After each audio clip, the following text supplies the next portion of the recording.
Bom dia, então, para todos. Nós estamos iniciando mais uma reunião do Círculo de Estudos e Pesquisas Freirianos. Nós hoje temos aquele momento do círculo que a gente chama de encontros, que é um momento em que a gente convida pessoas que estejam no diálogo também com Paulo Freire, desenvolvendo pesquisas, ou então que tenham tido algum contato. E esse é o momento que a gente entende de compartilhamento, da gente fazer essa troca, né, entre grupos ou entre pessoas em relação ao nosso objeto de estudo. Hoje nós temos também no nosso grupo convidados especiais, que eu quero só, antes de apresentar o nosso convidado mais que especial, a Heloísa, que veio estar junto conosco hoje, desse encontro, o Paulo e a Ivana. A Ivana, a partir de hoje, também vai. Então, bem-vindos, né, gente? Os três.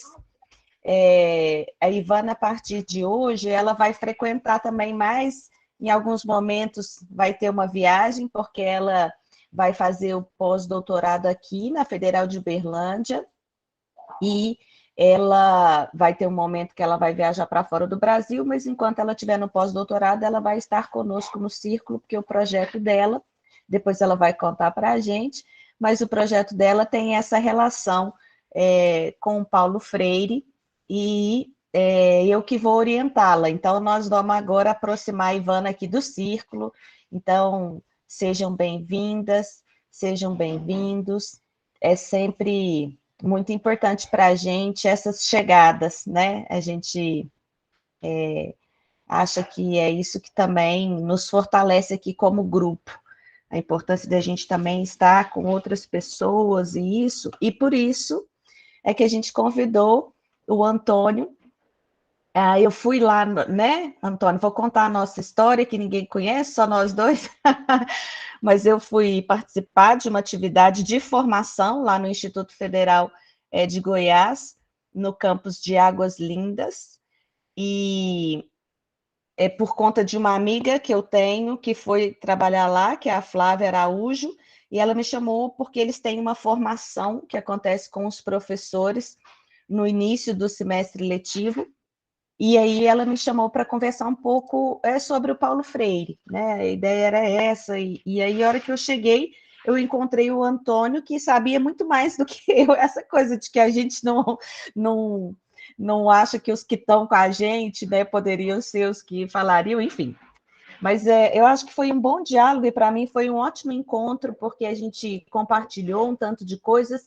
E aí eu falei, a hora que a gente saiu dessa atividade, eu mandei uma mensagem para ele falando, olha, eu acho que você tem que ir lá no círculo, compartilhar com a gente um pouco essa sua experiência. E aí ele vai hoje contar para nós como foi essa experiência. Eu não vou dar spoiler.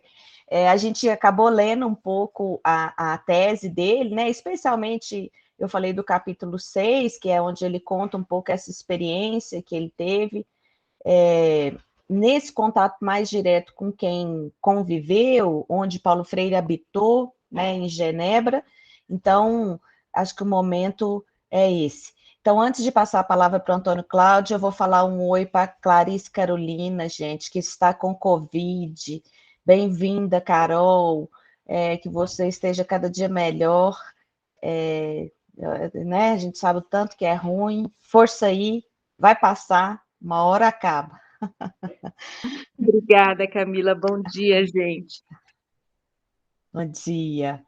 E Denise também, que eu não vi chegar. Então, fazendo essa apresentação breve, Antônio, porque aqui a gente não faz aquelas coisas de apresentação de lattes, não. Você fica à vontade também, se você quiser contar um pouco isso, mas para nós o importante mesmo é essa prosa, né, de você e a gente aí poder conversar a partir do seu relato, da sua história, da sua experiência, inclusive da sua concepção aí, né, que está por trás dessa sua experiência em relação à própria, ao próprio pensamento freiriano.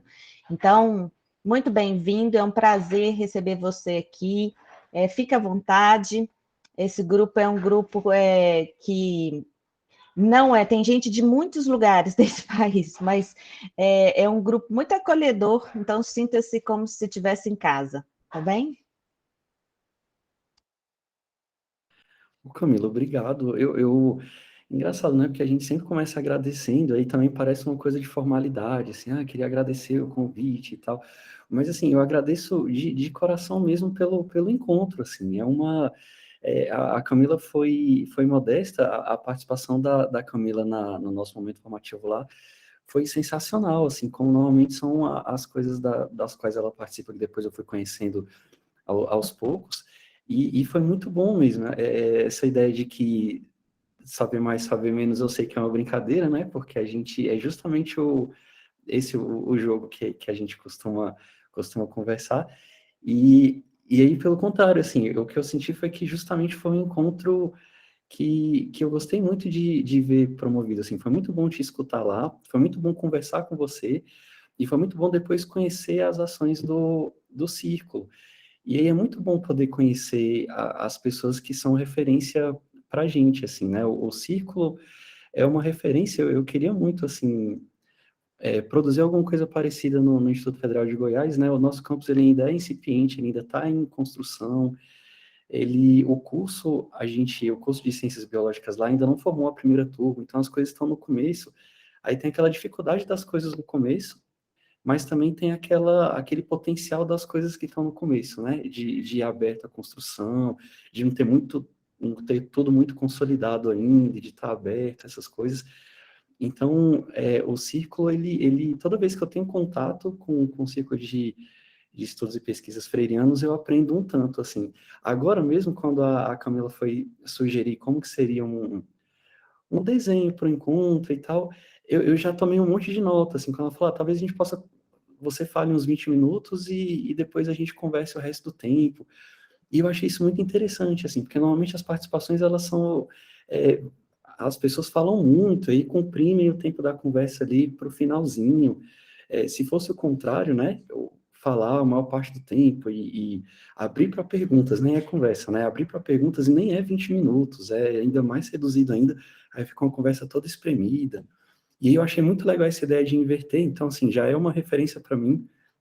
Às vezes em que eu puder sugerir os desenhos de encontro, eu vou sugerir um desenho mais ou menos assim, uns 20 minutos de fala ali, só para contextualizar e aumentar também as possibilidades de fios para a gente puxar na hora da conversa também, assim, né?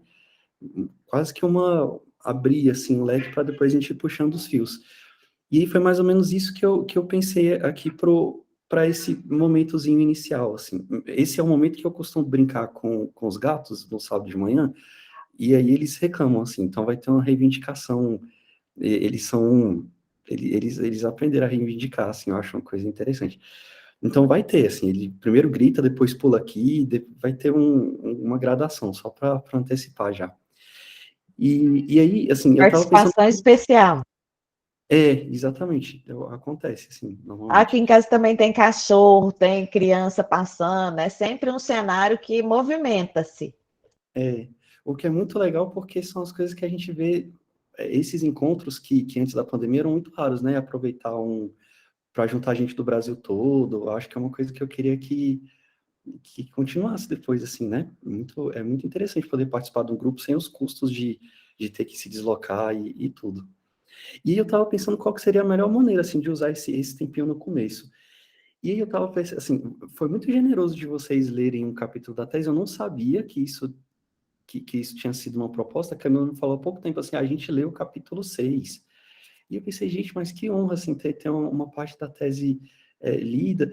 E, assim, que bom que não me perguntaram qual capítulo, porque, assim, eu acho que eu não sugeriria o capítulo 6 porque ele é muito intimista, assim, ele fala de um relato.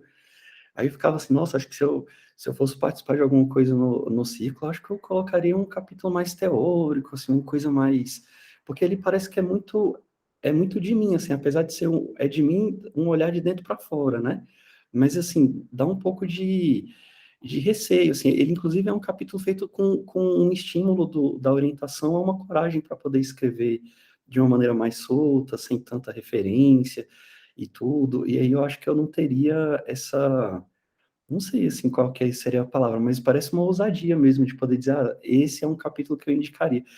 Ainda bem que não fui eu que indiquei, assim. E aí depois eu fiquei com um pouquinho de, eu assim, nossa, justo esse. E quando eu fui reler, e é interessante, porque relendo a gente acaba pensando, nossa, que experiência interessante, assim, que experiência, que bom que isso está registrado, preservado do esquecimento, da indiferença. Eu mandei uma mensagem para a orientadora, para Malu Gastal, depois falando assim, nossa, agora eu estou vendo que foi bom mesmo ter tido um incentivo para escrever um capítulo intimista, assim, acho que ele tem um lugar também no meio.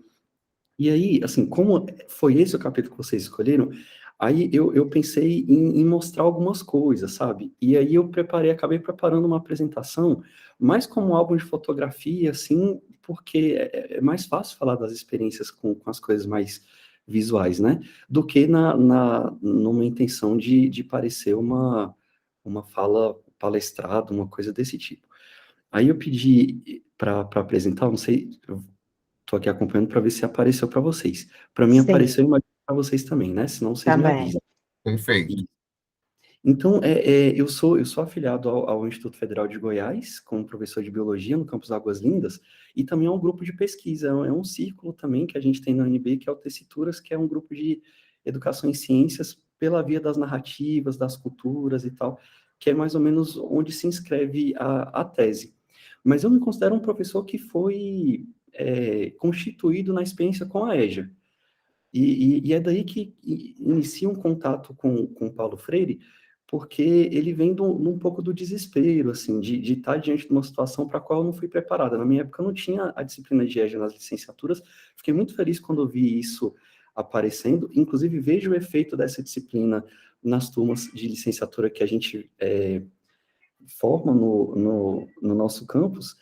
E, e aí eu acho até que eu vou começar um pouquinho por esse percurso ali do comecinho, que é o que dá contexto ali para aquela experiência que vocês leram no capítulo. Então foi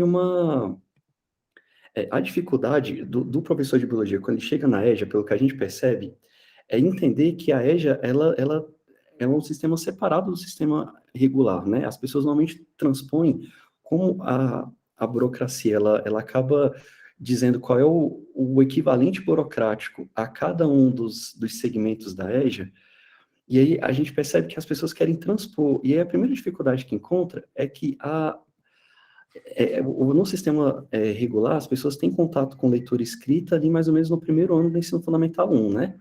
Enquanto que na EJA é ali no primeiro segmento.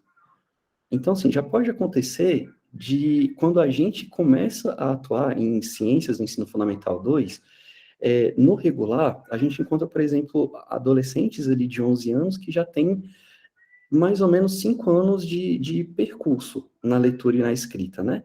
Na EJA, quando a gente entra ali no segundo segmento, a gente tem estudantes que foram recém-alfabetizados, né? Recém iniciaram esse momento de encontro com a leitura e com a escrita, e alguns ainda estão com esse processo em curso. Então, não dá para transpor diretamente. E eu sentia que essa era uma dificuldade que eu tinha, assim. Eu pensava que eu tinha que aplicar aquilo que eu aprendi na licenciatura na EJA, e eu lembrava que não cabia direito. Não dava certo, assim. E aí eu entendi, assim, que tinha as dificuldades que eu pensava, era a falta de pré-requisito. Porque a gente sempre pensa numa disciplina por quem cursou a disciplina anterior. Como na EJA eles podem entrar em qualquer momento, apresentando o certificado da série anterior de anos anteriores ou por vias do Enseja, então não tem a garantia de que tenha a disciplina anterior. Eu lembrava que eu achava isso muito assustador, assim, não saber o que ele viu no ano passado, sabe? Porque isso no regular é bem comum. Aí eu sentia também um problema que eu achava que era a heterogeneidade. A gente tinha estudante que tinha começado o percurso de encontro com a leitura ali há pouco tempo, mas tinha gente que tinha acabado de sair do sistema regular, reprovou algumas vezes, já chegou na idade-alvo e já estava ali na mesma turma. E tinha gente que passou muito tempo, apesar de não ter problema com leitura e escrita claros e que incomodassem eles e tal, eles passaram 20, 30 anos, aquilo que eu tinha de idade, eles tinham de fora da educação formal. Isso tudo na mesma sala. E eu achava que produzir material para esse público, pensar plano de ensino para esse público era desafiador desse jeito. E tinha um problema da curta duração, porque eram semestres em vez de anos, né? Então tinha que resolver problemas muito mais complexos, tendo menos tempo para poder trabalhar. E com o tempo, eu fui percebendo que tudo que parecia um problema, tudo que parecia uma falta na EJA era também uma sobra, era também um potencial, assim.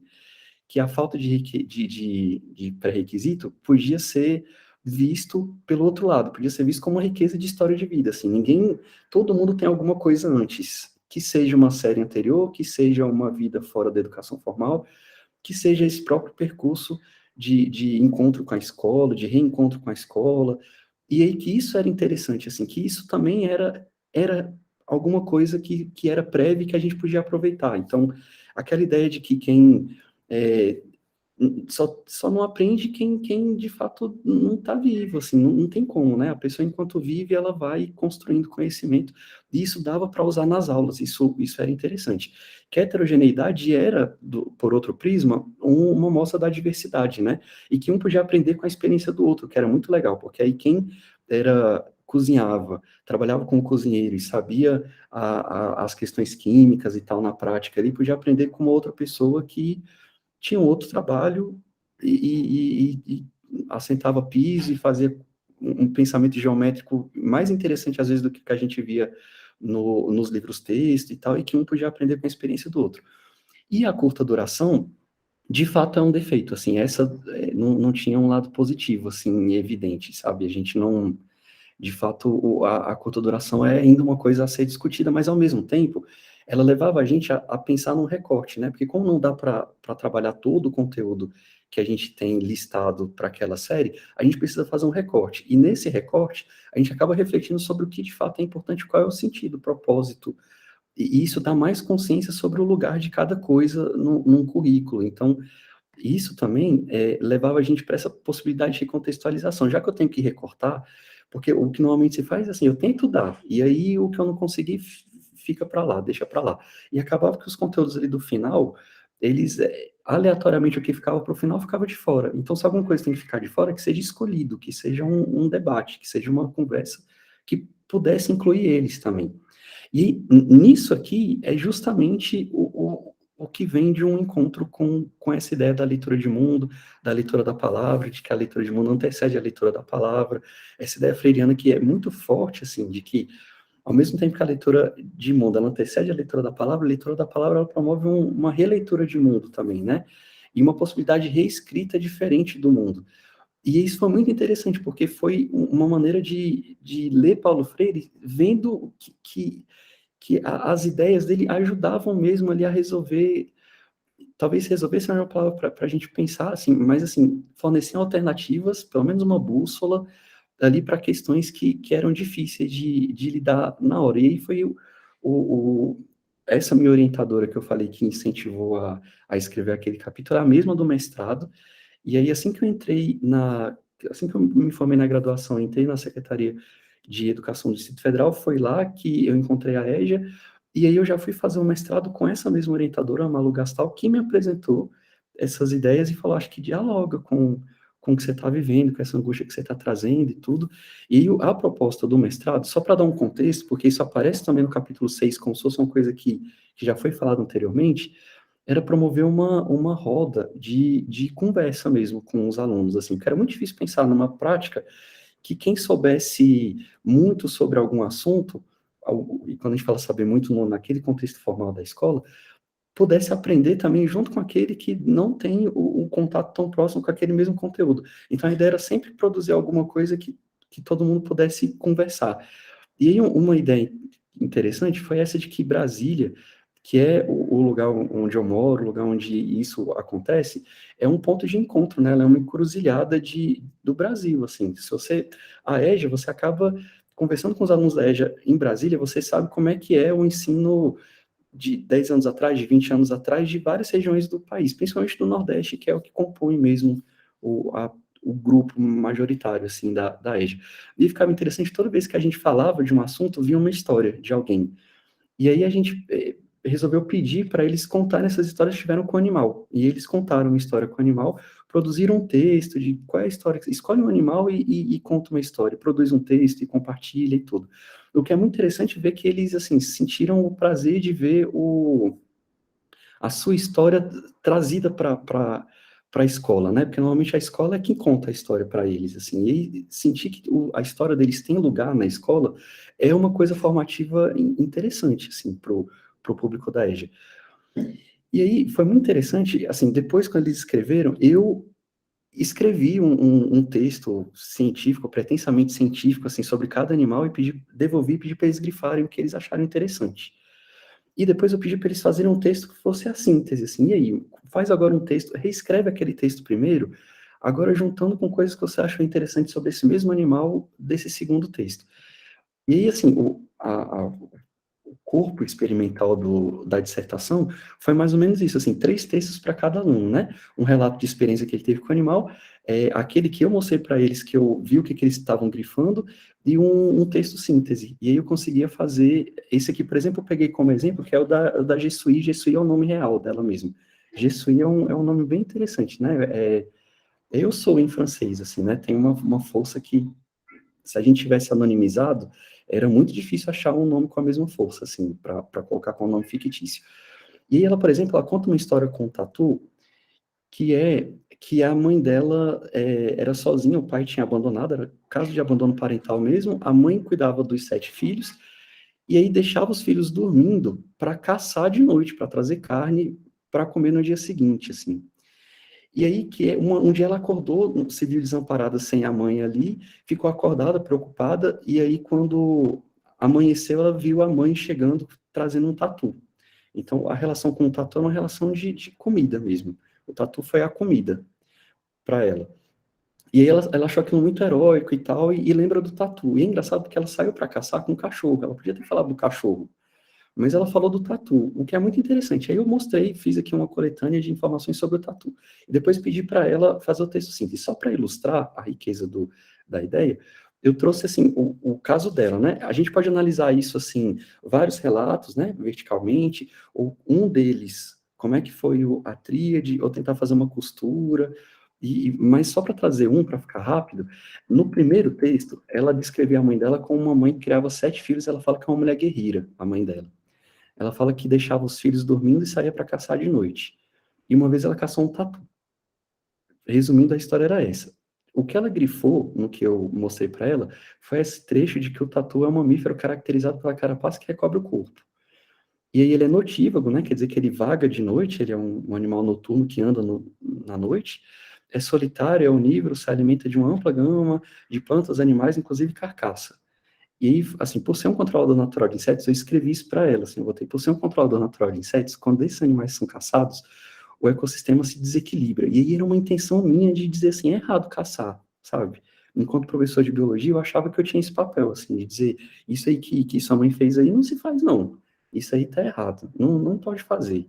E vem o texto síntese dela, o que foi muito interessante, assim, porque ela fala do tatu como um animal que tem uma armadura de combate. Aí é uma fusão simbólica mesmo entre aquela ideia de guerreira da mãe e a carapaça do tatu. E aí dá para perceber que ela faz uma aproximação simbólica entre a mãe e o tatu mesmo, de fato. E essa ideia de que o tatu é um mamífero, então ela alimenta a prole. Ela não sabia que o tatu era um mamífero. Que o tatu, ela ficava, mas como é que mama, assim? Onde é que tá a glândula mamária do... E assim, ele é um mamífero, então ele alimenta a prole também, o que é muito interessante, assim, de se pensar. E essa ideia de sair de noite, assim, a mãe e o tatu se encontraram quando os dois estavam caminhando de noite procurando alimento, assim, ela fez uma associação e terminou com isso, assim, ela falou, quando satisfaz a fome de um ser humano, o ecossistema se torna mais desequilibrado. Então, ela não ligou a caça ao desequilíbrio, ela ligou a fome ao desequilíbrio, que foi muito mais sofisticado, assim, do que a minha proposta, sabe? Foi muito interessante, que eu não tinha, assim, era como se ela dissesse que não é a caça que leva ao desequilíbrio, assim, se existe uma fome, é como se já tivesse desequilíbrio, assim, ela colocou a crise ambiental com a crise social como 2 lados de uma mesma moeda, que é um pensamento muito mais abrangente do que eu tinha trazido para ela. E dessa experiência, assim, veio essa ideia de que todo professor, independente da disciplina que leciona, é um professor de leitura. Então, mesmo professor de biologia e ciências tem uma responsabilidade sobre produção, leitura de texto e tal. Essa ideia de que a leitura da ciência, a leitura da experiência, elas se facilitam. É mais fácil ler um texto do tatu quando se tem uma experiência sobre o tatu.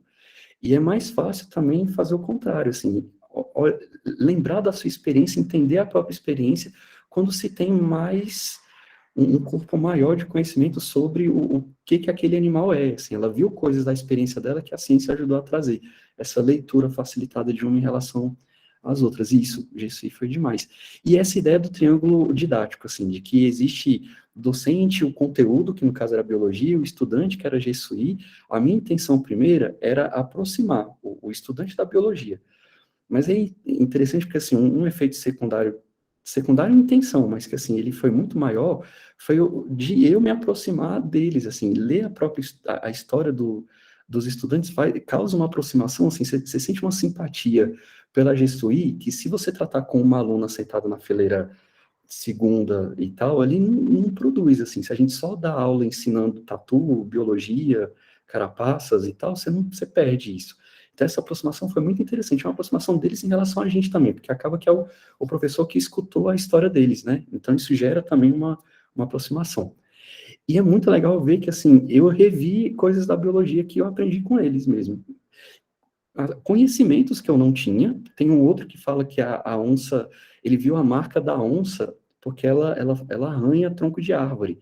E eu não sabia disso, assim, eu não sabia, eu tenho gato, sei que eles arranham, mas nunca tinha pensado que a onça também podia afiar as unhas e é no tronco da árvore. Ele fala que ele vai andando e foi vendo o traço dela e ficando com medo, até que ele vê a onça, que é uma história muito interessante também, sobre o medo da onça e o medo do pai, porque ele vai contar que viu a onça pro pai, o pai não acredita, e ele tem medo do pai, o que é muito bonito isso, assim, porque quando a infância aparece, sabe? A infância tá ali, quando... Eu não pedi para eles contarem coisa da infância, mas quando eu falei uma experiência com o animal, vem muita coisa da infância junta. E isso dá um pano para manga que foi aproveitado depois na tese, assim, essa ideia de que a infância é um lugar de encontro com a linguagem, né? De encontro com a experiência de mundo, de encontrar a palavra para dar sentido para o mundo. E isso foi muito bonito, assim, isso aparece no meio. E aí, a ideia foi sempre essa de olhar a EJA pelo que ela tem de potente. Ela é sempre mostrada como o que falta. A EJA falta tal coisa, precariza tal coisa, e ela sofre ataque de todo jeito, e mesmo assim ela está dentro daquelas coisas que existem no Brasil, que aquilo que mais sofreu ataque parece que é o que é mais forte, assim, parece que é o que é mais potente ainda.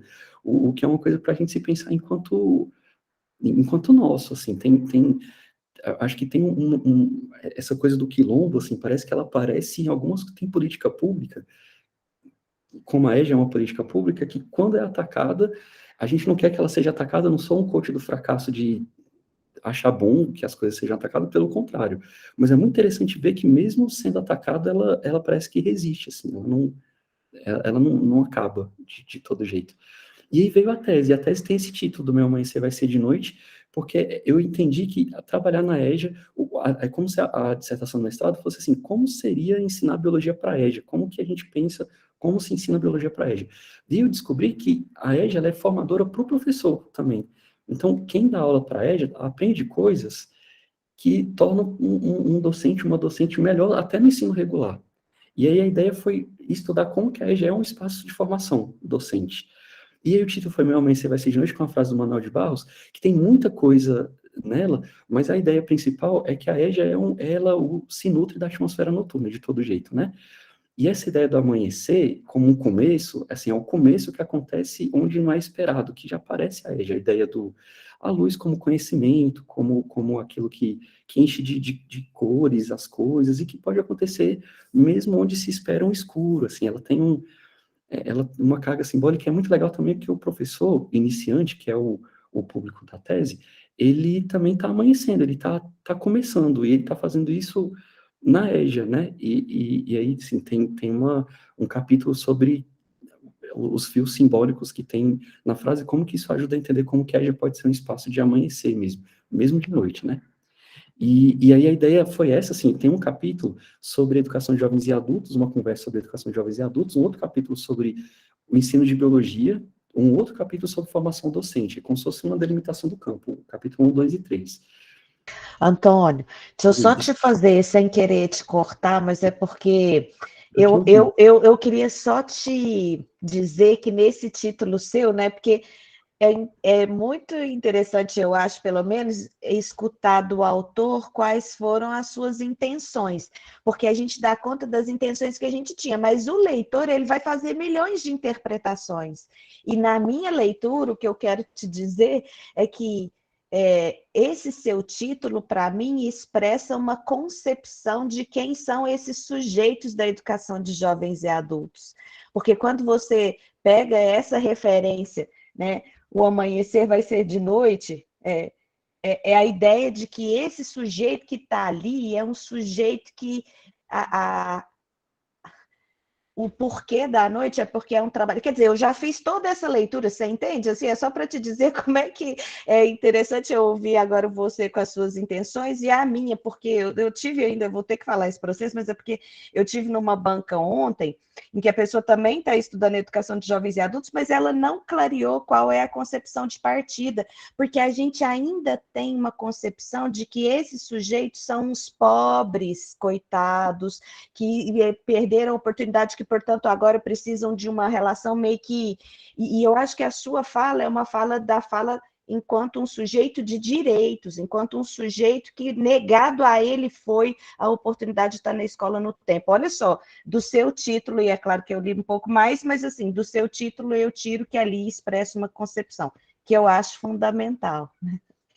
Desculpa te Exatamente. atrapalhar. E não, pelo contrário, assim, desculpa eu atrapalhar a conversa, porque agora que eu vi, eu tenho problema do tempo, assim, e aí quando eu fui olhar, eu vi que eu estendi mais do que o que já estava combinado. E aí, assim, o que eu ia pedir é para vocês fazerem isso, essa intervenção, assim, eu acabo de todo jeito, assim, mas mesmo, eu podia ter falado isso antes, porque no meio do caminho, eu acho que teria sido nutritivo se eu tivesse falado, mas vocês fariam isso de todo jeito, imagina, né? Vocês não iam esperar eu dizer para fazer, para poder fazer, né? Eu acho isso é muito bom, assim, de conversar com um ciclo freiriano, porque, assim, essas coisas acho que são pontos de partida mesmo, de todo jeito. Mas é muito interessante isso que você traz, Camila, porque, de fato, é uma coisa que eu percebi, assim, nas conversas sobre EJA, que normalmente é tido como, quando você vai ver o próprio texto da LDB, assim, quando fala a educação de jovens e adultos será destinada àqueles que interromperam, não tiveram acesso aos estudos na idade própria. Aí, assim, é claro que eu nunca vou falar mal do texto da LDB, assim, porque foi o que instituiu a EJA, né?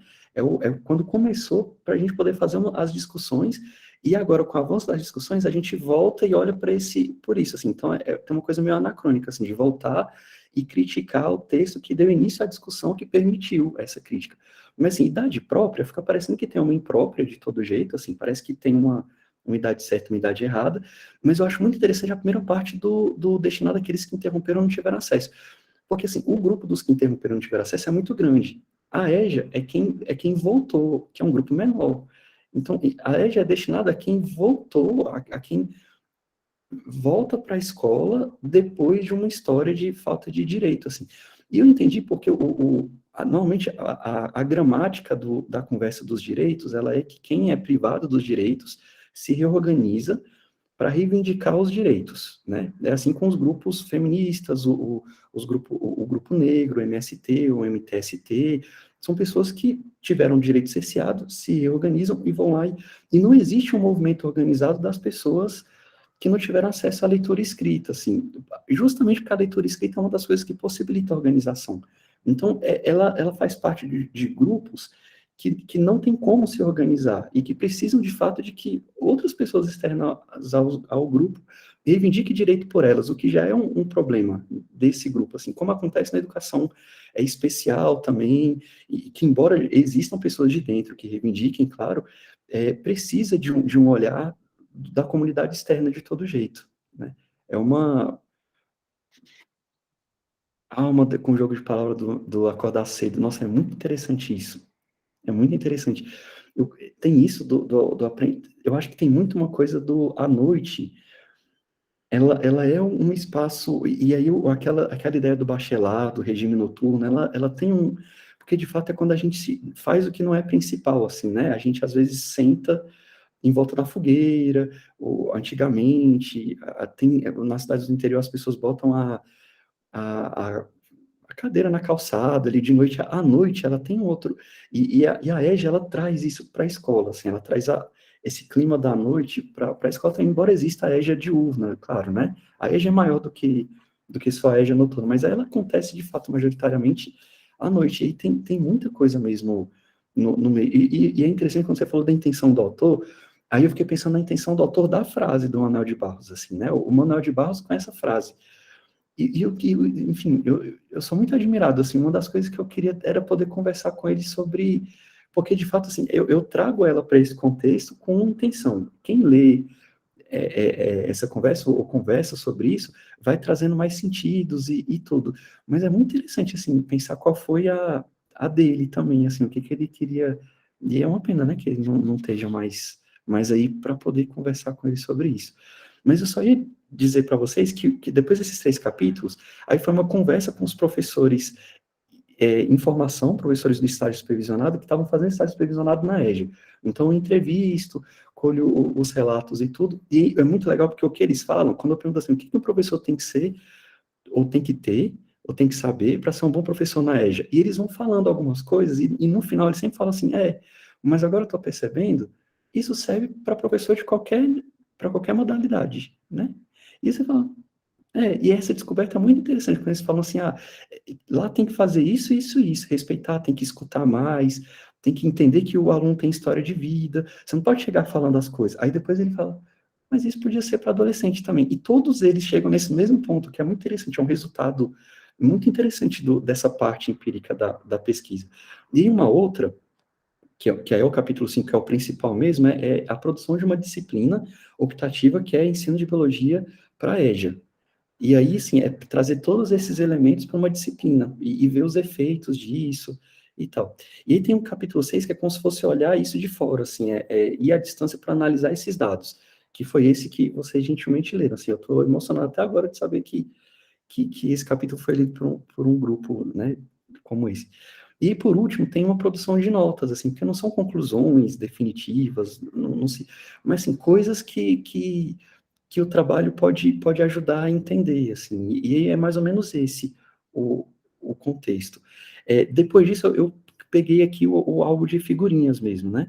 Eu peguei não sei, acho que saiu, né, para vocês? Que aí era, Saiu. acho que eu cliquei errado aqui, Sim. vou fazer de novo. Mas, assim, eu acho que a gente já pode, acho que a gente pode conversar, e aí eu vou mostrando as figurinhas conforme a conversa vá levando, assim, para não ficar uma lista de coisas, assim, mas o que vocês acham? Pode ser, né? Para também não diminuir tanto o tempo de conversa mesmo livre, assim, não é? O que vocês acham? Mas, Antônio, pode continuar, porque aqui é aquilo mesmo que você falou. O grupo, a hora que não aguentar segurar a palavra, eles vão pedir para falar, então pode ir tranquilo. Isso é É muito tudo interessante. professor, todo mundo fala demais, só. Daí Pois é, tá todo mundo acostumado. mas a Elo sabe do meu problema com o tempo, assim, tem uma relação que parece que abre uma fenda, assim, que as coisas, e é engraçado porque o professor não pode se perder no tempo, né, é uma característica importante, assim, saber conduzir as coisas dentro de um tempo, mas enfim, sempre acontece com certa frequência. Mas é muito bom, eu escutei de um professor uma vez, que ele falou assim, esse negócio de dar aula para aluno que conhece Paulo Freire é difícil, porque eles ficam questionando a gente, em vez de questionar o mundo aí, questionar as coisas, aí vem questionar a gente, o que a gente faz e tudo. E eu falei, nossa, mas isso é a parte mais legal, assim, é poder botar de volta, assim, é poder... E isso é muito interessante, porque, assim, conversar com o círculo freiriano é muito mais confortável, porque eu sei que eu não preciso, porque assim, num grupo que tem as formalidades todas, assim, se você não fala, pode me interromper, aí a pessoa não interrompe. O interessante de um grupo freiriano é que a gente sabe, de fato, que a gente é uma conversa, tudo é uma conversa, assim. Independente se a pessoa disfarçou de palestra, era para ser uma conversa, então se a gente tem o que dizer, a gente vai dizer na hora. E eu acho isso muito rico, assim, sempre uma posição mais confortável conversar num contexto freiriano, de todo jeito. Mas aí, assim, o convite para a Universidade de Genebra, ela é um grupo que a gente já tinha um diálogo, porque os autores da história de vida, da educação ao longo de toda a vida, a Jossô, é da Universidade de Genebra, né? Ela se aposentou, mas ela foi lá que ela fez. O Antônio Nova da Vida de Professores, ele é da Universidade de Lisboa, né? Mas ele fez um mestrado e doutorado dentro desse grupo da Universidade de Genebra. Então, a Universidade de Genebra ela é um núcleo também de estudo sobre história de vida e tal. E tem um grupo específico que ele tem um tipo de análise de discurso que me interessava muito na época. E aí eu me comuniquei com eles e o combinado foi que fosse uma troca mesmo, assim, você pode vir falar desse contexto da educação popular na América Latina e, ao mesmo tempo, você pode aprender o método para ver se te ajuda na análise do seu conteúdo, esse tipo de coisa. Foi esse o contrato firmado, assim. O que já é muito interessante, porque aqui, na CAPES, eu tive que apresentar uma outra justificativa, dizer que eu ia aprender com educação de excelência, eu acho essa palavra engraçada. E aí eu ia chegar aqui, eu ia compartilhar com os meus colegas e tal, porque essa ideia do acordo, de que eu ia fazer circular os autores do Brasil lá, de que eu ia mostrar que o Brasil tem pesquisa crítica, criativa, empática, sabe? Mostrar que a gente tem um jeito de pesquisar, não coube, não foi uma justificativa que eles aceitaram. Falaram, não, tá faltando aqui qual é a relevância do seu trabalho no contexto de pesquisa nacional. Aí, não, tudo bem, eu vou aprender e vou ensinar para o pessoal aqui. Aí deu certo. E o que já me fez ficar atento a essas coisas, assim, porque isso a gente é colocado nesse lugar o tempo todo, assim, de quem está aqui para aprender. E foi muito interessante ver numa das primeiras aulas o Paulo Freire aparecer com biografia, aquilo que a gente sabe que todo mundo fala, que ele é usado e tal. Às vezes o curso tem uma biografia bem pequena e Paulo Freire está ali, assim, ele é um autor que é importante. Ele ainda circula muito, não sei se vocês estão vendo pela capa do livro, mas a capa do livro são esses rostos meio em alto contraste, assim, com foice, com uma coisa, ele ainda está inscrito numa educação operária, assim, educação operária dos anos 60, 70, sabe? Ele aparece como autor de uma educação assim, em vez de pensar que ele é um educador ali de tudo, de contexto educacional, de visão educacional para qualquer contexto, né, educativo. Até os fora da escola, até os não formais, né? E aí, assim, tem traços da presença dele na cidade, tem um restaurante perto da universidade, que é um restaurante português e que tem a feijoada brasileira como um dos pratos. E foi meio que, foi de bater o olho, assim, ver em homenagem ao nosso amigo Paulo Freire. Aparece, assim, Paulo Freire, ele comia no restaurante português e ele ensinou o chefe do restaurante a fazer a feijoada brasileira. E aí, Que legal. isso é muito legal, assim. E aí, Antônio, naquele documentário, nós fizemos ano passado um café com pipoca, que a gente viu o documentário do Cristiano Burlan, Paulo Freire, Um Homem do Mundo, e conta essa experiência aí que você trouxe.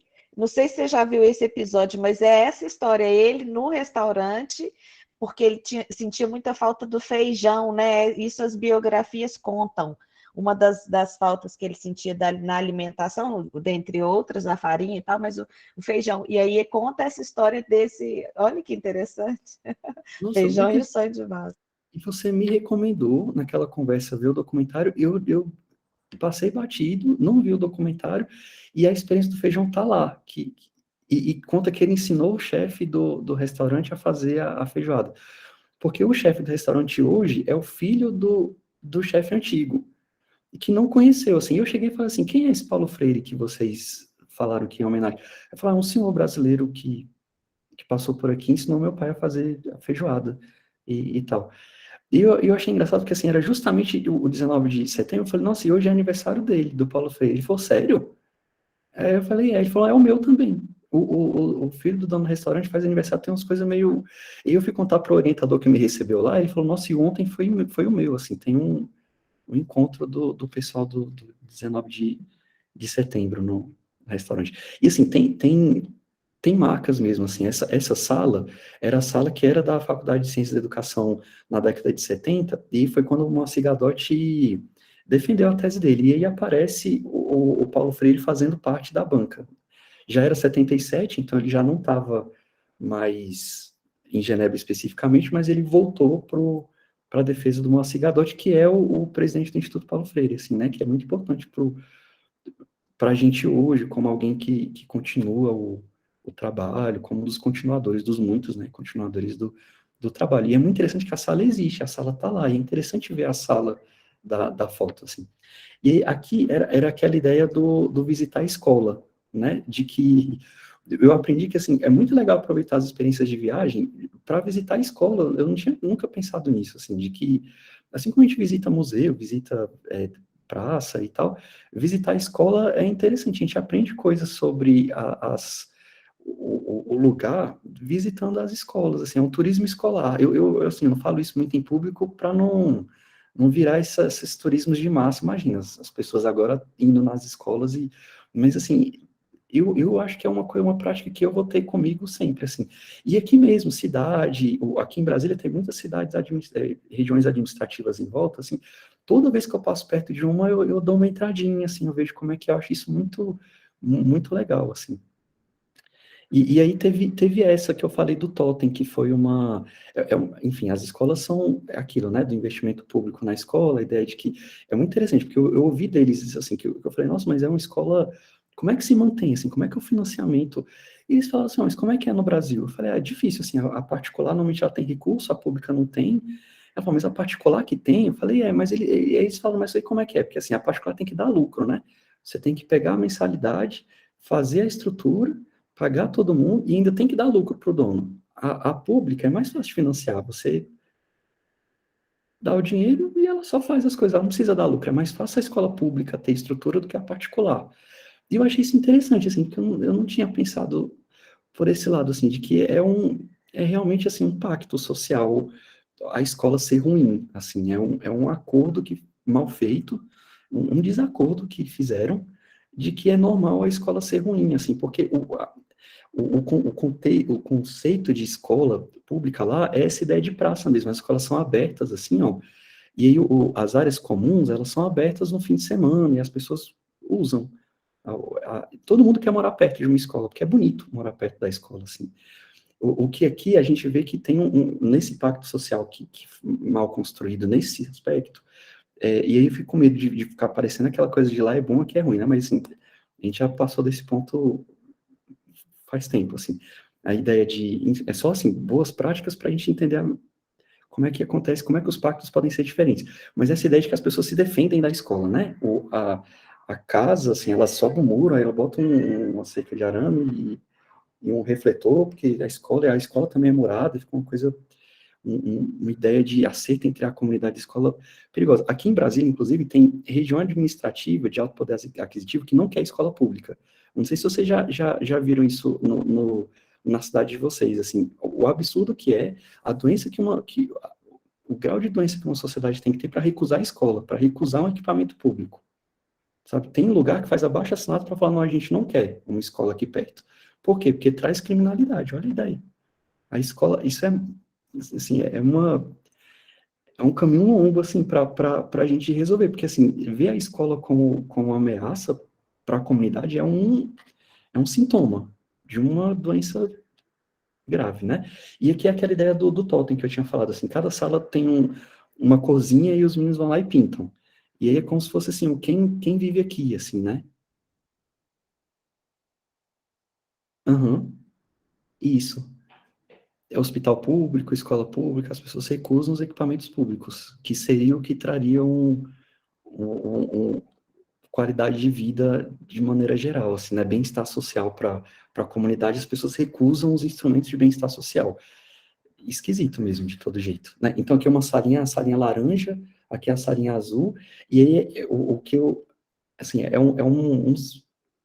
um ponto para se entender a questão de coletividade e individualidade. Assim, existe uma coletividade ali, todos compõem uma turma, mas assim, existe a individualidade ali na hora de pintar cada um seu e tal. Ao mesmo tempo, tem um grupo da escola, que é a escola que tem os totens na frente, assim. Minha sala é a sala laranja, meu totem é esse aqui.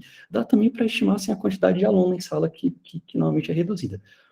Eu falei também do pé de bus, que é uma experiência que eu acho muito interessante, assim, a de ter um ônibus escolar a pé, que as crianças dão as mãos, tem um monitor, elas estão todas refletoras, assim, com coisas de trânsito, e aí essa monitora ela vai passando nas casas, vai pegando os alunos, vai levando de mão dada para a escola.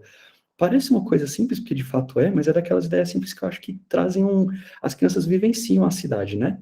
E a cidade vivencia as crianças, assim, a gente está vendo o tempo todo criança passando, assim, e carro parando na faixa, bonezinho que cai, você vai lá e fala, se sente responsável naquela ideia arendtiana de que educação é se sentir responsável pelos outros também, assim, né? E ao mesmo tempo não fica aquela bolha, a criança sai num condomínio fechado, vai para um carro fechado e entra numa escola fechada, assim, a criança, ela está sempre numa bolha, protegida do mundo, né? Em vez de ir em contato com o mundo, que, que eu acho que, assim, essa coisa do pensamento da educação infantil, eu achei interessante, assim, de todo jeito. Esse é um pouco do trabalho do grupo, só para mostrar que, assim, trechos de 30 segundinhos ali para você ver que na formação profissional de um técnico de radiologia, na formação profissional de um professor do primário, tem aspectos interessantes, assim, de relação tutorial, de divisão de trabalho entre tutor e aprendiz, de atenuação da complexidade do trabalho do aprendiz. Enquanto a professora fica com 4 ali, a estagiária fica com 1, mas ela fica em contato permanente, com interação. Eles meio que estudam as coisas meio que nessa coisa meio que pequena, assim, que é aquela discussão que eu faço de que você acaba aprendendo a analisar as coisas tão no pequenininho, que eu ficava com medo de perder a noção do todo, assim, que é legal ter um olho no telescópio ou no microscópio para poder... E é muito interessante ver também que aquela ideia que eu falei do aspecto simbólico da relojoaria, que é uma ideia de você, assim, num país que tem pouco material, recurso material, a ideia cultural que eles tiveram é de pegar o recurso e trabalhar o recurso, né? Então tem pouco minério de ferro, você trabalha, o minério de ferro produz produto de alto valor agregado para poder vender mais caro, assim, e parece que isso aparece em tudo, na pesquisa também. Assim, o volume de material que tinha na minha pesquisa, quando eu cheguei, eles falaram, nossa, mas isso aí você consegue dividir em vários trabalhos de várias pessoas, assim, porque o legal é pegar o pequeno e abrir. E eu percebi que no meu caso não, o legal era pegar várias coisas e mostrar que a EJA é um espaço formativo, mas é interessante ver essa coisa. É interessante porque, assim, tem aspectos do colonialismo que a gente percebe nisso, né? Porque a gente exporta material em volume, e quem exporta material em volume sofre, assim, a gente tem tragédia de Brumadinho e Mariana, porque a gente exporta material em grande volume. Eles pegam material de pequeno volume, faz valor agregado, esse movimento indústria de precisão, que é muito mais rentável, assim, gerencia todo um ciclo de capacitação profissional, de engenharia, de tudo, eles ficam com a melhor parte da cadeia produtiva, a gente com a pior parte, é uma divisão colonialista mesmo, que aparece também na pesquisa, que eu acho que é isso que é uma coisa, por exemplo, eles acharam um absurdo a jesuíta identificada, eles falam que isso é ético, botar o nome da estudante, e aí na primeira vez eu fiquei com a cara de assim, mas, nossa, quando pergunta se é ético é estranho, né? Porque se perguntar se é competente, eu acho que cabe uma reflexão, assim, de, não, peraí, vamos ver então como é que é, porque às vezes a gente esbarra numa coisa, tá todo mundo aprendendo, mas ético não tem negociação, assim, se pergunta se é ético, parece não cabe margem para uma coisa antiética. E aí eu fiquei, nossa, mas assim, ela pediu para o nome aparecer. Ela é alguém que tem um percurso de leitura e escrita em curso, que vê o nome dela registrado numa produção é um motivo de orgulho, assim, é diferente, porque eu percebi que não tinha como eles entenderem isso especificamente. E eu comecei a pensar que se eu pego o nome dela, troco e boto sujeito ou mesmo nome fictício, é como se a história dela virasse minha, porque ela virou um ingrediente da minha tese, em vez de uma autora, uma coautora também. E eu percebo que isso é um pouco da desapropriação que é própria mesmo do colonialismo, assim, que é essa relação que eles falam, não, mas tem que proteger a integridade, tem que ver se ela não vai se expor e se alguém vai achar ruim por causa disso. Eles falam, mas isso acontece eu também estou exposto aqui, eu também fiz uma tese com as ideias, eu também conto minha história, não. Ah, não, mas aí você tem que mudar. E eu comecei a pensar, por quê? Paulo Freire, eu posso botar o nome do Paulo Freire, eu não preciso trocar para Pedro Freitas, assim, eu não preciso botar mas a Jesuí eu não posso, mas o Paulo Freire eu posso. O autor europeu seu, se eu não cito do jeito certo, se eu troco boto um Y no lugar que não era para ser um Y, aí vem atrás de mim, mas a Jesuí eu tenho que tirar o nome dela inteiro, sabe? Por que que o autor é o autor e a Jesuí é um sujeito de pesquisa menor, assim? Por que que não é ela...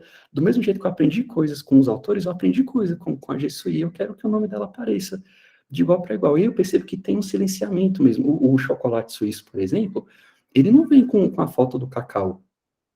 E isso não se faz, assim, porque isso mostra que não é deles, sabe? Se você bota a foto do cacau na embalagem, fica evidente o cacau vem de outro lugar, que a qualidade do chocolate se deve a outras pessoas, e não aquelas, assim. Se você bota a fotinha da vaquinha no Alpe, aí você dá essa impressão de que o chocolate cresceu ali na grama dos Alpes, é bonito porque é de lá, sabe? Então, essa ideia do colonialismo que aparece subentendida, ela é muito forte, assim, quando se percebe, né? Eu tô muito envergonhado de estar falando até agora. Eu tô muito envergonhado. Eu tô com muita vontade de parar. Eu não sei se eu continuo, e eu vou continuar, mesmo envergonhado, mas, assim, me interrompam, por favor. Agora é um pedido mesmo, assim, não é nem assim, uma súplica. Para comentar, para conversar sobre isso. Então, tem uma coisa que eu achei interessante também, que, assim, tem muitas práticas lá, como aquela da caixa, que vai nas escolas, eles aprendem ciências por uma caixa misteriosa, que você tem que descobrir o que Aquela tem caixa do dentro. CERN eu achei maravilhosa. Desculpa interromper, Antônio. Não é para Nossa, interromper. mas eu fiquei pensando assim, e é genial, né? Você trabalha conceitos que eles. É muito difícil você trabalhar conceitos de densidade, né? Por exemplo, Tudo. quando você fala, não só EJA, mas até ensino regular, né? Quando você fala densidade, para eles entenderem que é uma relação e não só uma fórmula matemática, né? Que significa alguma coisa na realidade, é Uhum. muito difícil. E eu achei genial, cara. Assim, eu queria ter estudado pela caixinha do CERN. Eu Você também. tem, você tem uma foto dela ou não? Tenho sim. Eu acho até que eu botei ela meio que pro final aqui. Meio que assim, se der eu falo, se não der eu não falo. Mas essa é a caixinha. Então é Olha, uma caixa misteriosa mesmo, assim. Os alunos chegam, é engraçado, porque a caixa tem que estar lá já. É tudo muito. Eu acho isso uma coisa assim para pensar também, assim, é tudo muito preparado, é tudo muito. A caixa tem que estar lá já nas mesas.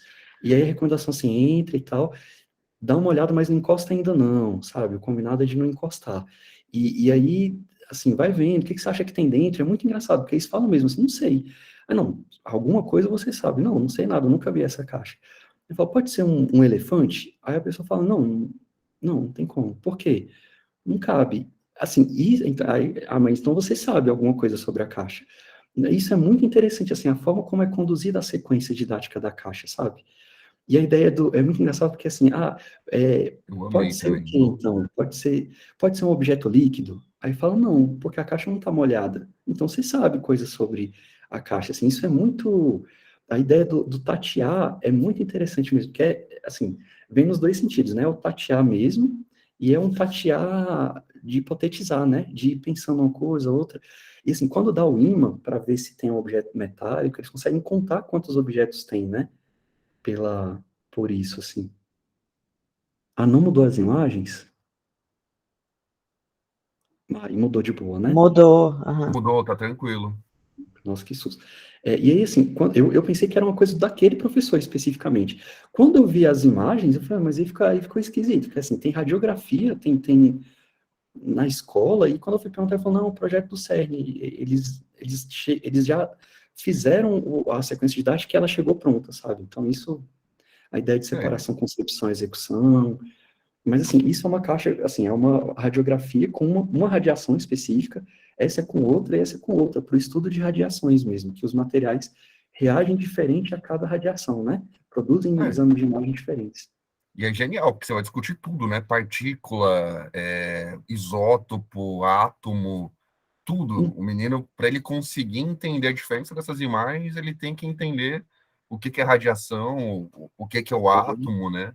E Por que o que é de metal reflete dessa forma e o que não é de outra maneira, né? Assim, sim. E o que que pode ser outras coisas, tabela periódica. Nossa, pois é, assim, eu achei genial, porque você porque trabalha com tudo, né? exatamente. Eu achava que ela era uma introduçãozinha. Assim, na minha ideia, assim, é um contexto ali para ele chegar no sério mesmo, sabe? E aí foi durando, foi durando, foi durando, e ela acompanha a sequência didática inteira, assim. O primeiro semestre de ciências é pela caixa. É a caixa e cada conteúdo, assim. Você passa pelo currículo analisando uma caixa. Isso é muito interessante mesmo, assim, e é muito legal porque no final vem a visita do CERN, aí vem o cientista do CERN para abrir a caixa, sabe? Porque a pergunta é assim, e se a gente não pudesse abrir a caixa? E eles falaram, eu ia morrer se eu não pudesse abrir essa caixa, se eu não puder ver o que tem dentro. E se você acredita que eu não consigo abrir minhas caixas lá no CERN? A gente não consegue ver as partículas. Aí a gente tem que ficar fazendo isso, provocando, mexendo, balançando para ver o que que ela faz, para poder tentar imaginar o que que tem lá dentro, sabe? Isso é muito interessante e, ao mesmo tempo, mostra essa ideia de que, assim, por que que o CERN faz, né? O CERN faz isso porque ele tem que ser financiado. E o financiamento é decidido em democracia direta, assim, pelo voto. E ele tem que ir nas escolas para mostrar a importância dele, senão ninguém vai ficar sabendo a importância dele, assim. Então, em vez de fazer lobby com o tomador de decisão, tem que fazer lobby com a comunidade mesmo. E o que é interessante, de todo jeito. Sim. Mas leva a algumas coisas estranhas. Porque, assim, eu estava admirado com a educação básica para criança e adolescente. Eu realmente achei que é um lugar que estuda muito isso, mas a educação básica para adulto aí me decepcionou. Porque aí que foi o caso desse aqui, ó. Que é essa é a campanha que eu estava falando, que eu vi mesmo, eu vi cartaz É, direto dela, assim, que era desse jeito, assim, era óculos esquecidos no balãozinho, a mão, em tosse na mão, o teclado tá bloqueado, aí você olhava o que que era, assim, eram desculpas que as pessoas davam para não dizer que não sabiam escrever, sabe? E aí, assim, mas é engraçado, né? Porque, assim, é um discurso colonial lá. Porque, geralmente, é que nem você falou na tese mesmo, a população que não sabe são os migrantes, são os outros, né? E é interessante que, assim, se eu analisar a peça, né? Os atores aí, eles são todos europeus, brancos, é, padrão, mas no fundo é bem o que você falou, né? Mas não vou dar spoiler, ele continua aí que eu não, concordo. perfeito, pode Porque aí você falar, tem que assim, pensar exatamente para quem que vai essa propaganda, né? Não é para quem precisa. não, Tanto que você não tem não, nem como se relacionar com. Quem precisa realmente não tem nem como se relacionar com essa peça, né? exatamente. Isso que você falou que eu achei mais engraçado, assim, porque quando, assim, eu peguei eu tirei primeiro foto dos cartazes mesmo, assim, de um jeito meio amador, né? Depois é que eu entendi que eu podia, enquanto pesquisador, isso é muito legal, assim, entender que eu posso me apresentar como pesquisador e pedir os dados dela, assim, porque como ela também é financiada publicamente, com a ajuda do orientador, eu falei assim, eu acho que eu queria estudar isso aqui, eu queria analisar isso para um texto depois e tal. Ele, não, a gente escreve aqui, vai com papel timbrado da universidade e tal, e eles têm que responder, sabe? E eu falei, nossa, aí eu quero. E aí foi daí que veio essa imagem em alta resolução e tal, porque isso é... Pô, Antônio, Se, lá não tem sigilo de 100 anos? Pô, não não, acredito, cara. não tem. Tem esse problema, exatamente. Coisas, controle social, né? Uma coisa que escrutínio público das políticas públicas, né? É uma coisa, isso, novidade, assim, né? Ninguém nunca teve essa ideia. Quando eu peguei as fotos e levei para as aulas de educação de adulto e tal, eu falei, qual que é o problema? Eu pensei que a primeira coisa que eles fossem que eles falassem era que, assim, é uma peça escrita para quem tem dificuldade de leitura, né? Assim, a primeira coisa que você bate o olho e fala assim, nossa, engraçado, que é uma peça escrita para quem supostamente não saberia, né? Ler e escrever, assim, é um erro de publicidade, assim, daqueles primários. E eles não notaram. A primeira coisa que eles falaram assim, nossa, parece um pouco preconceituoso, parece um pouco difamatório, assim, e tal. E de fato acho que esse é o principal. Mas ele tem um erro de partida. E o engraçado é que quando a gente pediu os dados, assim, da pesquisa, eles fizeram uma brochurinha, assim, bonitinho, explicando. E tem esse aqui que eu acho muito legal, que é assim, ó, aqui eu grifei só a partezinha de baixo, que é assim, outros temas, eles fizeram um grupo focal para escolher o tema. E nesse grupo focal só tinha gente letrada. E aí e eles falaram assim, outros temas foram em parte ignorados pelos participantes, eu vou repetir em parte, considerados como difamatórios. As outras propostas que a equipe de publicidade lançou pareciam difamatórias. Fico imaginando como seriam essas outras, assim. Se essa foi a escolhida, imagina as outras. Tem essa aqui, ó, que eu acho muito engraçado, que eu traduzi um trecho maior, ó. Base científica da decisão. Assim, o tema desculpas tem o ar de provocação. o que tem impacto importante em termos de publicidade. A provocação tem uma conotação positiva, compreensão, sensibilização e humor têm prioridade. O tom positivo de simplesmente melhor tem como objetivo motivar os adultos a seguirem um curso e de lhes mostrar as vantagens que um curso pode trazer, por exemplo, autonomia, autoconfiança e liberdade. A vida se tornará simplesmente melhor. Que parece uma coisa meio que faria anima, assim mesmo, sabe? Assim, um jeito de... Uma coisa é melhor mesmo, é melhor saber ler e escrever. É simplesmente melhor, assim. Essa ideia de solução simplista para problema complexo, assim, que dão... E, assim, aquele mesmo impacto social que permitiu uma educação de criança e de adolescente, assim, bem minuciosa e tal, para a educação de adulto, comete umas coisas dessa, sabe? Assim, coisa que na década de 60 aqui não passaria. Mas, Antônio, deixa eu perguntar uma coisa. É. Nas escolas, quando você visitou, porque eu achei interessante outra coisa, na foto das escolas, né? É até um problema que o pessoal discute muito na França, a bibliografia que a gente lê aqui dos franceses, né? Mas na foto do Péabus, você vê todos os menininhos com o padrão de Genebra, né? Com uma certa raça, tonalidade, estilo de roupa. Nas escolas, os imigrantes estão lá, nas mesmas escolas, ou não? Como é que é? Tem uma segregação no infantil ou não? Então, eles estão, assim, nossa, isso é bem interessante, isso talvez coubesse no capítulo também, se eu tivesse pensado nisso. Mas, assim, a política mesmo, educacional, é de que os imigrantes têm direito à escola, antes de ter direito a qualquer outra coisa, sabe? Antes de ter papel, antes de ter qualquer coisa, ele tem o direito a botar o filho na escola. Então, assim, você não pode deportar quem está com o filho na escola, você não precisa comprovar endereço, porque tem uma coisa, quando você chega, você tem que dar o seu endereço lá. E aí, quando você, assim, aquela coisa que acontece em imigração em massa é de você alugar um quarto ali e chama os parentes e ficam 6, 7 pessoas. Como é um país pequeno, eles sabem quantos cômodos tem em cada imóvel. Eles fizeram um esforço para fazer isso. E se você chega e fala assim, meu endereço é tal, eles falam, não, é um quarto e sala e já tem 3 pessoas cadastradas nesse endereço. Então, não tem como morar lá com salubridade, você tem que dizer outro endereço para você, sabe? Para combater esse tipo de imigração. Então, tem um controle muito absurdo da imigração. Não é que a imigração é bem-vinda, assim, de todo jeito. Mas, assim, o que eles entenderam é que vale a pena, o mais cedo possível, que o filho participe da escola. Eu acho isso muito interessante, porque é uma ideia de que, assim, de qualquer jeito, a gente vai ter gente educada no modelo daqui, para depois não ter que corrigir, sabe?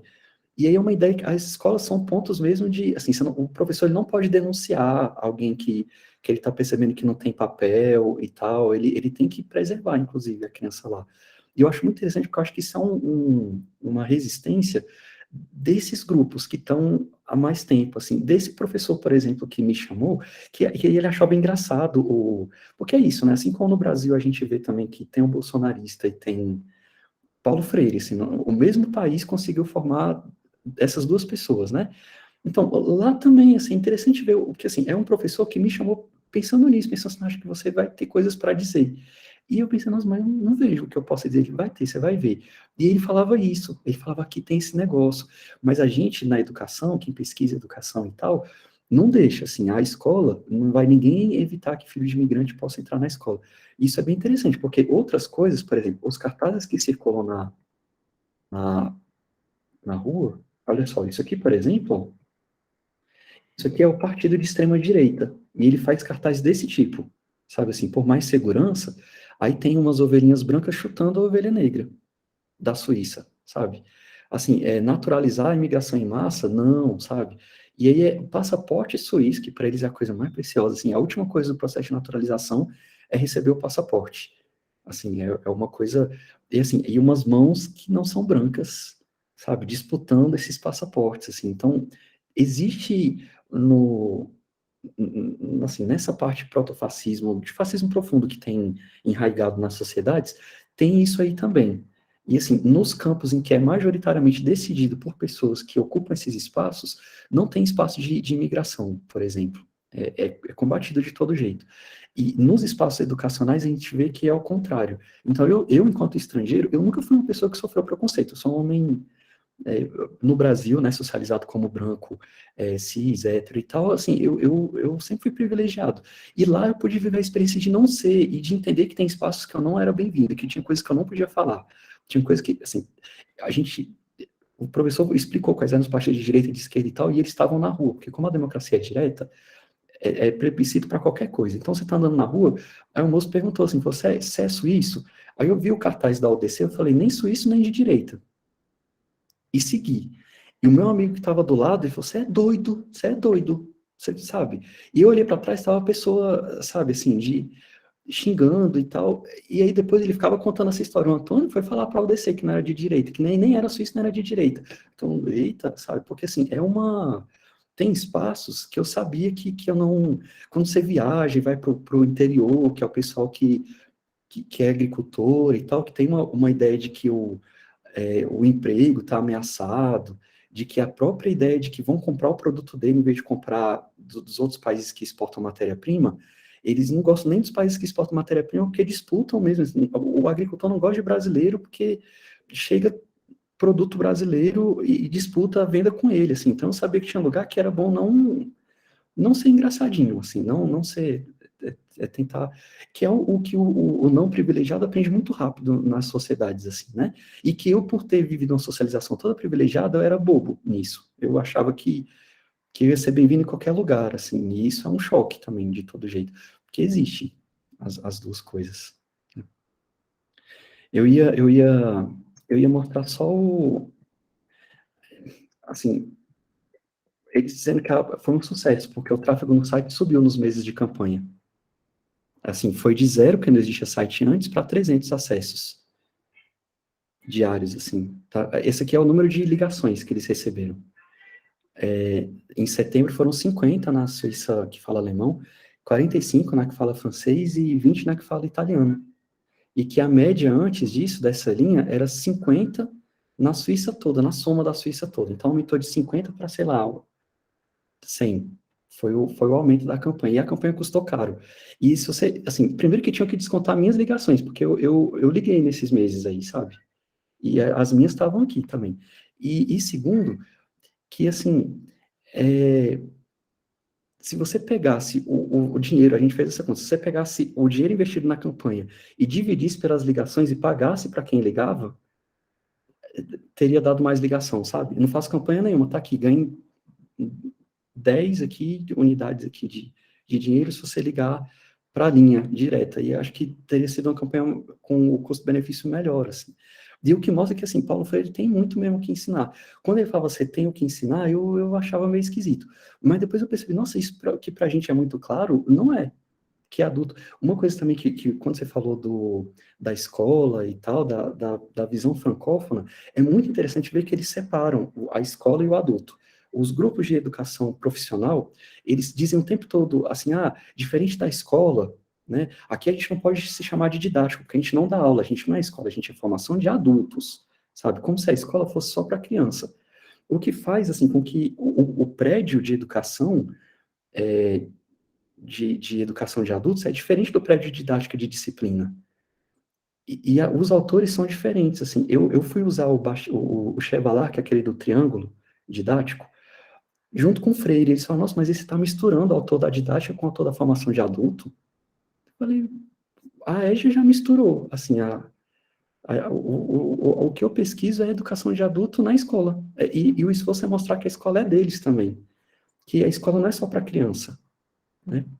E aí, assim, as teorias todas, a proposta deles, assim, pedagogia, por exemplo, está ligado ao pai da infância, né? O mesmo da pediatria, por exemplo, né? O mesmo da pedofilia. Então, assim, quando fala pedagogia de adulto, tem um erro etimológico.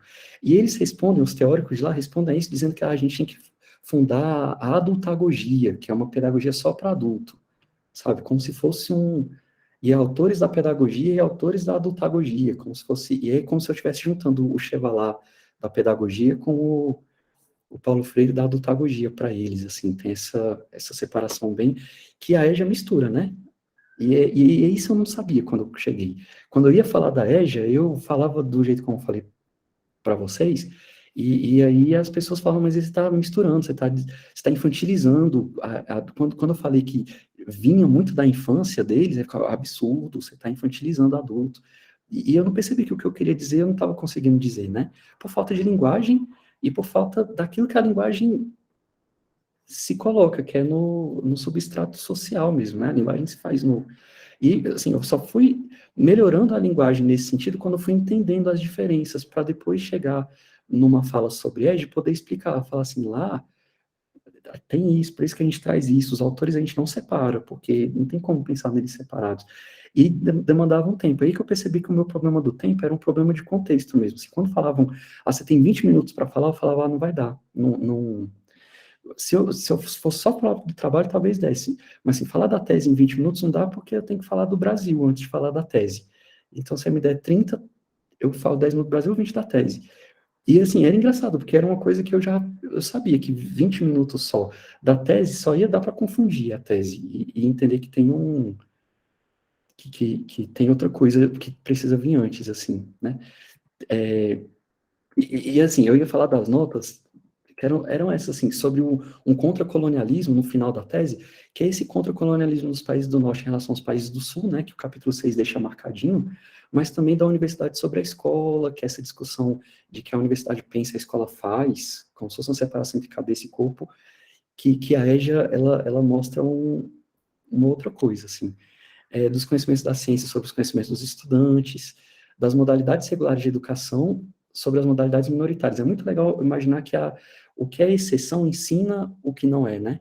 A educação especial, a educação indígena, a educação de jovens e adultos, a educação nas prisões, a educação no campo, esses espaços que são minoritários, que quando a gente vai pensar os currículos, a gente pensa assim, são poucos os que vão para esse lado, vamos concentrar no ensino regular, que é o maior, perde quando não acrescenta isso, né? De pensar assim, a educação no campo é importante, porque aprendendo isso aqui, ele aprende coisas que ajudam no regular.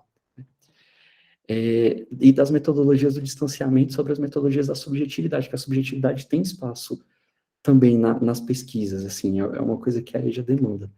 E essa última da racionalidade sobre emoção e tudo, tem uma das alunas de estágio que eu entrevistei, que estavam fazendo estágio na EJA, ela foi falar do que ela pensava sobre futuro e passado, porque a EJA tem isso também, né? De você tem que, o aluno, ele tem um passado, mas ao mesmo tempo ele não está preso na impotência de só ter passado, porque a criança, ela está presa na impotência de só ter futuro, né? A gente trata ela como se ela não fosse nada, como se ela ainda fosse alguém. E o adulto é como se ele já não pudesse ser alguém para frente, porque ele já é muito para trás. E aí eu fui perguntar para ela como é que ela via isso, assim, como é que você vê esse negócio? Ele tem história, mas ele ainda tem história para construir? E ela foi falar isso aqui, ela foi falar assim, ó, ela foi dizer que ela percebeu que isso até ajudava ela na ansiedade, depressão que ela tinha dela, que ela carregava de antes. Ela falava isso assim, outra moeda da ansiedade e outra moeda da depressão é a saudade e a esperança. Saudade é passado, mas é um saudosismo do passado. É você lembrar, você ver aquilo que foi bom para você. Dói porque você queria de volta, mas passou. E traz boas lembranças. E é saudoso, é gostoso lembrar daquilo. E a esperança é a esperança que te dá a luz, que é boa, que não te faz mal, mas é sim futuro, né? Mas é balanceado. Quando você tem passado na sua vida e futuro, mas de uma forma balanceada, você tem saudade e esperança, e não ansiedade e depressão. Então, todo mundo que é depressivo e ansioso tem como ser saudosista e esperançoso. Ela estava falando tanto que o entender passado e presente, essa discussão que se tem na EJA, ajuda ela a entender as questões dela também, que ela trazia de antes, assim. E eu acho um bom trecho para terminar isso que deveria ter sido uma fala mais curta, assim, e eu acabei alongando para a gente poder, agora que era a ideia de eu pensar, falo isso aqui rapidinho, 15 minutinhos, aí depois a gente conversa. E eu errei no tempo rudemente, assim. Não, mas não tem nada de erro, foi legal demais, mesmo porque, assim, a gente também, é como se a nossa leitura, agora, ela foi, sabe assim, parece que você foi dando um tanto de detalhes, Antônio, foi muito legal, mesmo quando as coisas vão brotando, sabe, você faz a referência, nossa, mas daquilo ali que ele falou, é isso tudo que ele trouxe, né, então... Foi muito legal. Assim, não fique com essa sensação de que você fez além da conta, porque acho que fez aquilo que a gente mesmo queria, e foi prazeroso demais te ouvir. O Léo está inscrito também, as pessoas fiquem à vontade aí também para se inscrever, a gente levanta a mãozinha, ou então fala no chat, do jeito que vocês acharem melhor. Eu queria só te dizer mais uma coisa com essa nossa história de encontro, né? Nas teorias e nas nossas também, aqui no Círculo, nós estamos na tentativa de construir um projeto de pesquisa coletivo. O grande desafio nosso sempre foi, Antônia, a gente não ter um grupo que vai só estudar Paulo Freire, mas a gente também, além de estudar, que tivesse a oportunidade de vivenciar. Então, é muito difícil, porque a gente não quer fazer mais um projeto de pesquisa, a gente quer fazer um projeto de pesquisa que faça sentido para a gente e que tenha, de fato, uma coerência com o pensamento freiriano. Então, se você me perguntar hoje, nós ainda não sabemos como é que nós vamos fazer, não. Nós estamos tentando construir aqui coletivamente, mas a gente... E aí, as referências que você usa, é tão interessante nessas aproximações mesmo de grupo, mesmo a ideia da história de vida, tanto que a gente aí já fica o convite, né, para quem está aqui hoje, Elô, Paulo, e você também, Antônio, nós vamos ter o professor Celso, que vai vir no nosso próximo encontro para falar da metodologia que eles criaram lá a partir da JOS também, a partir dessa ideia da história de vida, dos círculos investigativos formativos a partir da... Por quê? Porque nós também estamos querendo ver que metodologias, como é que nós podemos dar coerência a uma concepção e a uma forma nesse contexto da pesquisa. E aí eu só queria... O La Roça é um também que a gente busca nessa compreensão da experiência, o Corran, que foi aqui também um autor que a gente trouxe para o diálogo, que foi a forma como ele... Enfim, a ideia do peleja, que a gente também, numa turma de disciplina, a gente colocou pelejantes como nome do nosso podcast. Parece assim que a gente tem um encontro sem se encontrar há muito tempo, né? Mas o que eu queria te dizer é que, para além de tudo que eu li, e hoje a sua fala para mim ficou, foi primeiro essa reflexão que você trouxe dos sujeitos, o quanto, por que a gente não pode nomear os sujeitos que participam das nossas pesquisas, por que a gente precisa ficar criando o número ou identidades outras, assim, eu acho que isso, eu te confesso que eu nunca tinha parado para pensar isso. Sabe aquela pessoa que a regra é essa, tem que mudar o nome? Então nós temos que mudar o nome. Eu nunca admiti colocar número, porque aí acho que é agressivo, mas trocar o nome, eu já... É assim, o Conselho de Ética fala que a gente não pode, então tá, a gente não pode. Mas realmente, né, se a gente para pensar, e você me fez hoje pensar nessas duas coisas, que aí eu quero já de antemão, porque eu prometo não falar mais, é te agradecer. Primeiro isso, para a gente fazer essa reflexão, e a outra é que você trouxe para mim, né, porque a gente usa muito a ideia da síntese, né, da importância desse movimento de construção, tá sempre com movimentos de síntese no seu processo, né, ao longo do tempo. E hoje você trouxe para mim uma característica da síntese que eu achei muito interessante, assim, de como é que essa síntese que a gente faz de um processo formativo, seja ele na educação de jovens e adultos, seja ele onde quer que seja, a gente pode... porque essa é a crítica que você fez ao Paulo Freire, né, de que ele reduziu demais o conteúdo. O conteúdo ficou... a pedagogia histórico-crítica, ou a crítica social dos conteúdos, vai falar isso. Cadê o conteúdo no Paulo Freire? A conscientização pela conscientização, o conteúdo se perde. Então, quando você traz esse movimento que você fez aí no mestrado, que eu também não conhecia, né? De como é que você pega uma situação que está na realidade do sujeito, e você aí transpõe para uma relação com o conhecimento científico, me fez muito pensar o quanto que a gente pode relacionar nessa síntese tanto a realidade quanto o conhecimento científico a partir desse contexto, como você colocou aí. Então, eu já quero te agradecer demais, José, que aprendi demais com você hoje, valeu demais mesmo, assim, foi muito legal, e eu espero que daqui a gente possa e surja com outras tantas possibilidades de estarmos juntos em outros projetos, em outras situações, que é assim que eu espero, tá bom? Muito obrigada. Léo, Ivana e Carol. Antônio, eu quero primeiro também parabenizar, adorei a palestra aqui, enfim, as imagens, foi muito ilustrativo, você não falou demais não, fica tranquilo. E adorei o trabalho também. Eu não consegui ler a tese inteira, né? Li alguns capítulos, fui e voltei, mas é fenomenal. E uma coisa que essa própria atividade seu mestrado, eu fiquei pensando demais, assim, porque, por exemplo, eu acho que essa visão ela não tem que ser só do EJA, sabe? A gente tem que trazer para as nossas práticas diárias. Eu estou atualmente com alguns alunos em situação de vulnerabilidade social e que estão, assim, em turmas de ensino fundamental mais avançadas, né, sétimo, nono ano, mas que não têm essa noção, ou não, alguns realmente não são alfabetizados, outros têm uma alfabetização um pouco mais difícil, né?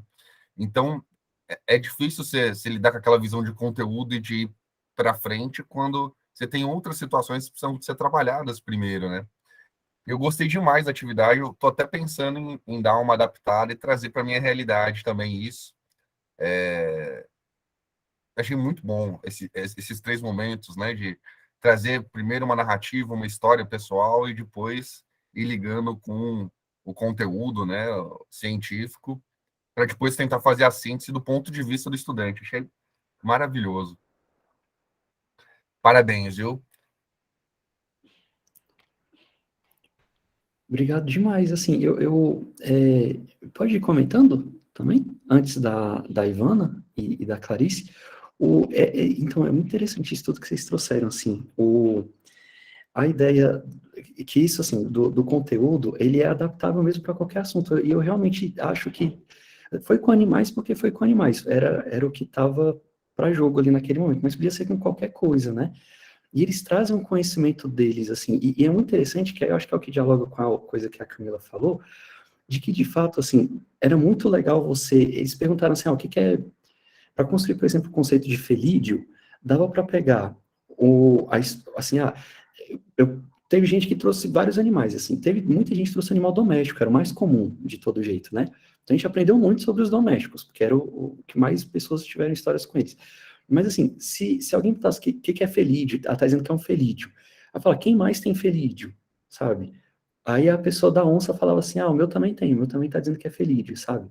E dá para perceber que até a ideia da sistemática dava para ver com aquele grupo que a gente tinha, que assim, não tinha uma pretensa, não era parte do enunciado da atividade que aumentasse a diversidade. Eu queria, né? Quanto mais diverso, melhor. Mas até isso serve de discussão. Até isso, assim, nossa, vocês perceberam que, assim, felídeo a gente falou muito. Mas esse outro aqui, o do tatu, só teve no do tatu, sabe? Então, isso tudo aparece como discussão. E é muito legal porque, assim, quem já teve ciências, quem estava no ensino formal há muito tempo e tal, tem o que aprender, assim, ele vai pegar detalhes ali do que ele quiser saber e tudo. Quem está fora, que seja a leitura, que seja, assim, todo mundo vai meio que crescendo junto, numa ideia meio que de jardim em vez de estufa, assim, em vez de estar todo mundo na mesma, vamos garantir nivelamento, vamos ver aqui o que todo mundo tem, para todo mundo ficar aqui, para todo mundo seguir, porque às vezes a gente é muito convocado na posição de professor de EJA tentar fazer isso, assim, né? O meu primeiro mês aqui é um nivelamento, vou dar aqui, ver quem tem o básico aqui, para a gente poder continuar todo mundo junto. Que vem vestido de uma boa intenção, de seguir junto mesmo, né? Mas que também tem um subtexto de uma coisa industrial, né? Dá para seguir junto, cada um no seu ritmo também. E eu acho que a tecnologia envolvida nisso é essa, o de práticas em que dá para caminhar junto.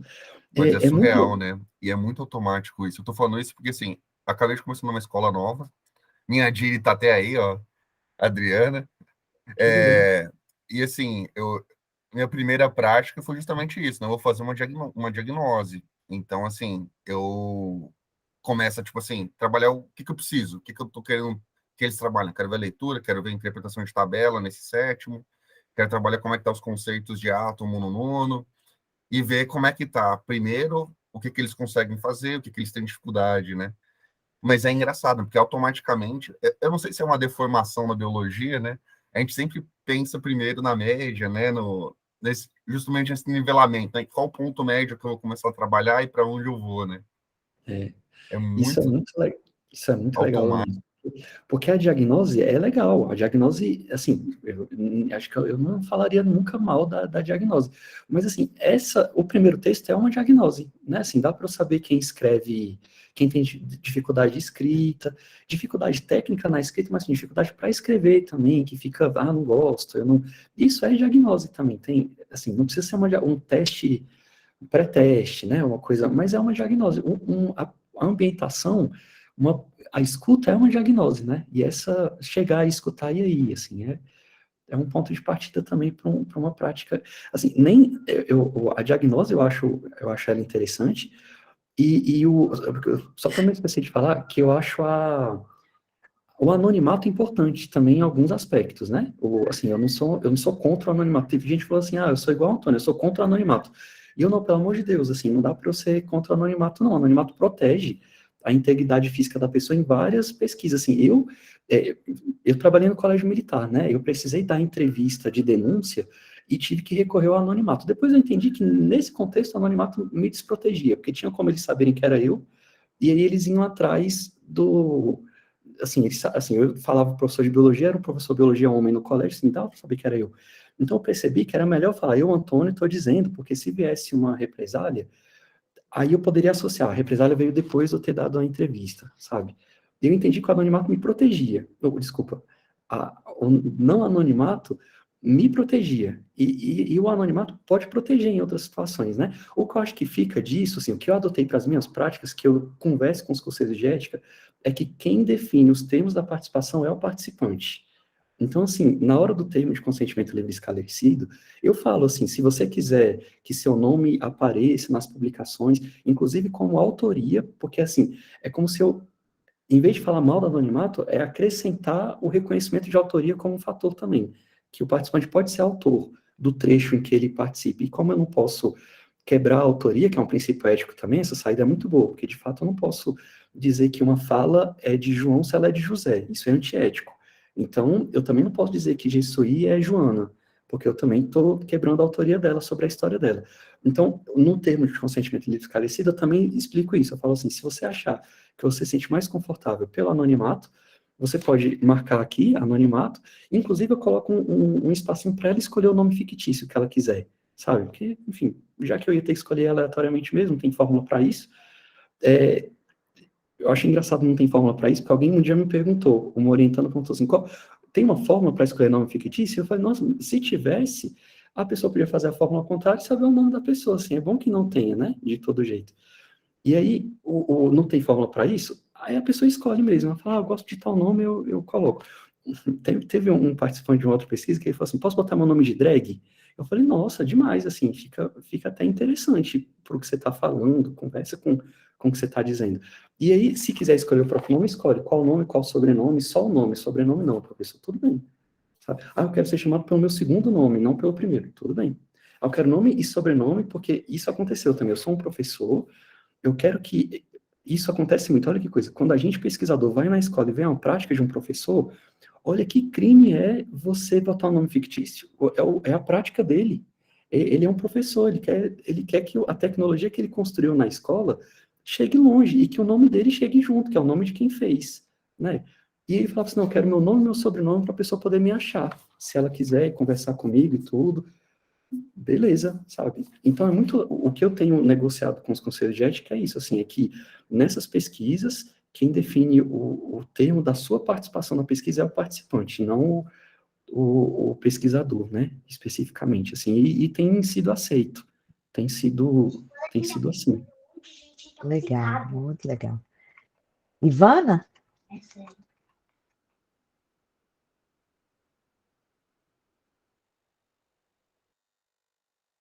Ivana, você Você tá está sem muda. microfone.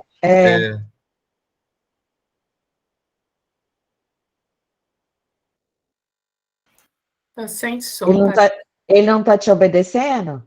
Não. Ah, tá, vai tentando então. Aí, a hora que você conseguir, se você quiser até sair e voltar, Carol. Ô, Antônio, deixa eu perguntar uma coisa rapidinho antes, só sobre o último assunto. Você pode compartilhar depois esses modelos que você usou? Você tem algum modelinho que você possa... Termos de Eu acho que é consentimento? legal a gente... para o CEP mesmo, a gente dar uma olhada. Então, o próprio o da tese, ele é anexo da tese. E acho que é um modelo mais, assim, é o primeiro que toca nesses pontos todos. Assim, os outros já foram de referência disso. Porque na hora que colocou aqui no chat, eu fiquei, nossa, mas eu fiquei com medo de, assim, eu ia ter que conversar com os alunos orientando se o termo de consentimento dele pode ser compartilhado, sabe? Aí eu ia conversar com eles primeiro antes de mandar. Só para tudo bem, assim, né? Como é uma Não, coisa não, não é deles. só um modelo, Mas sem os dados. exatamente, exatamente. Mas assim, eu ia conversar para isso. Mas depois eu percebi que o primeiro que eles usam como modelo também é o meu, que está como anexo da tese. E ele acho que é o primeiro que já tem isso, assim. E é engraçado, porque isso tem uma parte do capítulo 4, que é do capítulo de entrevista, que discute anonimato e autoria, e aí fala que o termo foi feito nesse molde. Então, ele é até um termo que foi...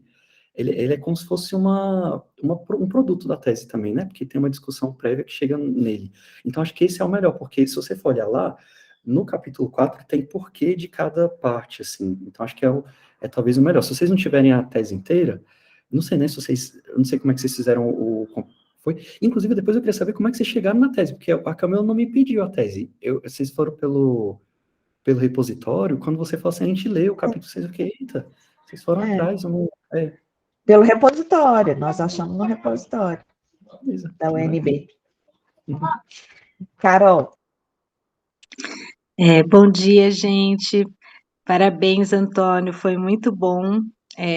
Sua fala, sua experiência foi maravilhosa.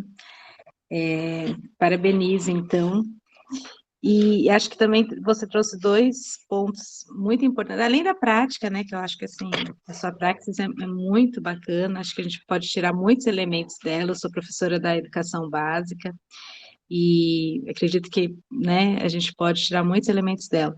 Mas aí você trouxe também os dois pontos, esse da questão dos nomes, né, que a Camila já mencionou, e do turismo escolar. E aí eu falei, acho que eu vou falar um pouquinho sobre essas duas coisas.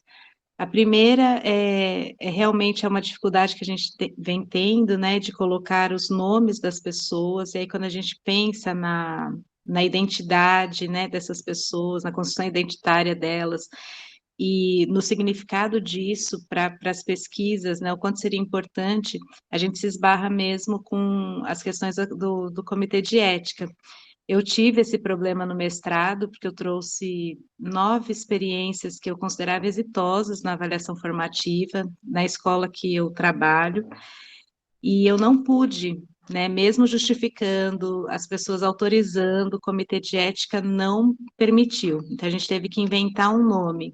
E são as práticas dessas pessoas, né, são práticas maravilhosas que eu acho que poderiam servir de referência depois, né, para quem lesse a dissertação, que pudesse ir atrás dessas pessoas e não atrás de mim, né, porque eu estava falando dessas pessoas, mas eu não pude. E agora eu estou esbarrando no mesmo problema, porque eu vou insistir nisso, tanto que eu não mandei ainda para o comitê de ética, eu estou buscando agora fazer as leituras, porque eu quero trazer, a minha ideia é fazer uma pesquisa colaborativa, né? E aí uma pesquisa colaborativa, então quer dizer que todas as decisões não serão só minhas, serão compartilhadas entre crianças e professoras. E aí eu pensei, eu não posso deixar de falar o nome dessas pessoas, né? Porque elas são corresponsáveis por todas as ações e etapas dessa pesquisa. E como é que eu vou negligenciar isso? E aí, das professoras, talvez eu consiga agora, mas ainda das crianças é um problema. Então, eu estou tentando fundamentar agora, tendo como base a sociologia da infância, né? Para ver se eu consigo justificar a inserção dos nomes dessas crianças na pesquisa. Mas é muito difícil, eu espero, assim, conseguir, né? Então, esse é um ponto que aí acho que agora, além do Comitê de Ética, vem também a Lei Geral de Proteção de Dados, que a gente vem enfrentando também, né? Que, ao mesmo tempo, ela tem, de fato, uma proteção, garante uma proteção para as crianças, mas tem impactado bastante, né? Então, a conversa que eu tive no encontro anterior no Círculo, eu tive que... Agora a gente tem que pedir autorização para cada imagem ou produção ou vídeo que a gente vai compartilhar. Então, para cada item, então eu tive que selecionar, fazer uma seleção prévia, né, e depois fazer um termo de autorização específico que era para esse encontro do dia tal, e aí as famílias autorizam e depois, então, eu posso apresentar. E isso tem burocratizado bastante, né, então tem dificultado bastante, assim, compartilhar algumas ações e práticas, né. Então, esse é um primeiro ponto. O segundo ponto é sobre o turismo escolar, que foi uma coisa que de fato faz toda a diferença, né? Principalmente nos congressos voltados à educação. Porque, então, eu vivi essa experiência, a primeira experiência que eu tive disso foi em Cuba. Então, eu fui para um evento em Cuba, de educação, e o que me chamou a atenção foi justamente isso. Porque, primeiro, as escolas e estudantes estavam participando do Congresso de Educação, desde o ministro da Educação de lá até todos os estudantes. E depois fazia parte da programação do evento conhecer escolas, escola técnica, escola de educação básica. E aquilo, assim, foi fantástico, porque aí eu consegui entender, né, as produções científicas ali que estavam acontecendo na prática. Então, conversar com os estudantes, conversar com os adolescentes, entrar nas escolas, foi maravilhoso. Essa foi a primeira experiência, que depois eu pensei, nossa, eu só quero visitar escolas. E eu incluí isso. Hoje faz parte de qualquer lugar que eu vou, eu quero conhecer as escolas. E na Finlândia também. Então, na Finlândia também, quando nós fomos, dentro da programação ali acadêmica, era também conhecer escolas e conversar com os estudantes.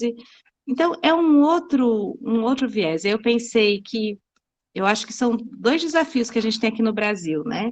Quando a gente vai organizar eventos. Acho que um é garantir a participação das crianças, também nos espaços, como agora aconteceu no Conani, que eu já comentei aqui com vocês.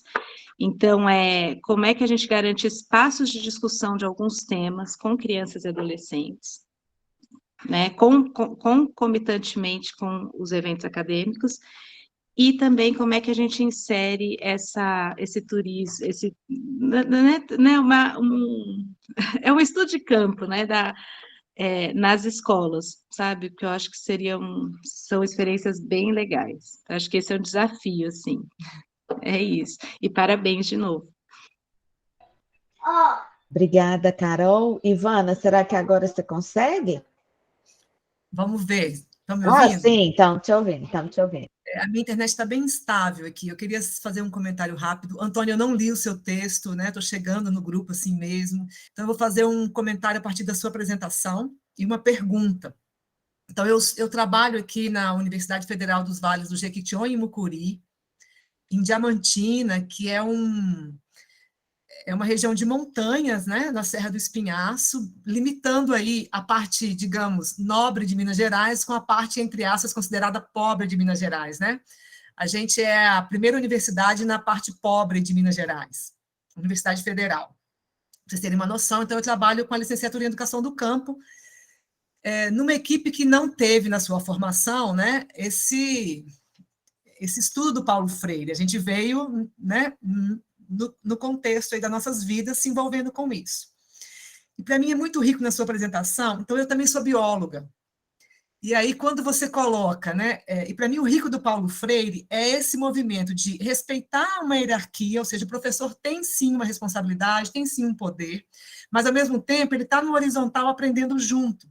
Então é muito rico para mim na sua fala, como bióloga, quando você coloca uma intervenção falando, olha, é proibido, né, caçar tatu, que tem esse pacote da nossa formação, né, que também nos estreita, e como é que a estudante, né, ela não revida literalmente, mas indiretamente ela coloca, olha, antes da natureza também tem uma coisa social, uma fome que, né, que não está nos nossos cursos de formação em biologia, né, infelizmente, né, ainda tem essa limitação. Então, como é rico isso, eu queria chamar a atenção, né? Como é que é fantástico esse negócio, né? Da gente também se rever o tempo inteiro, né?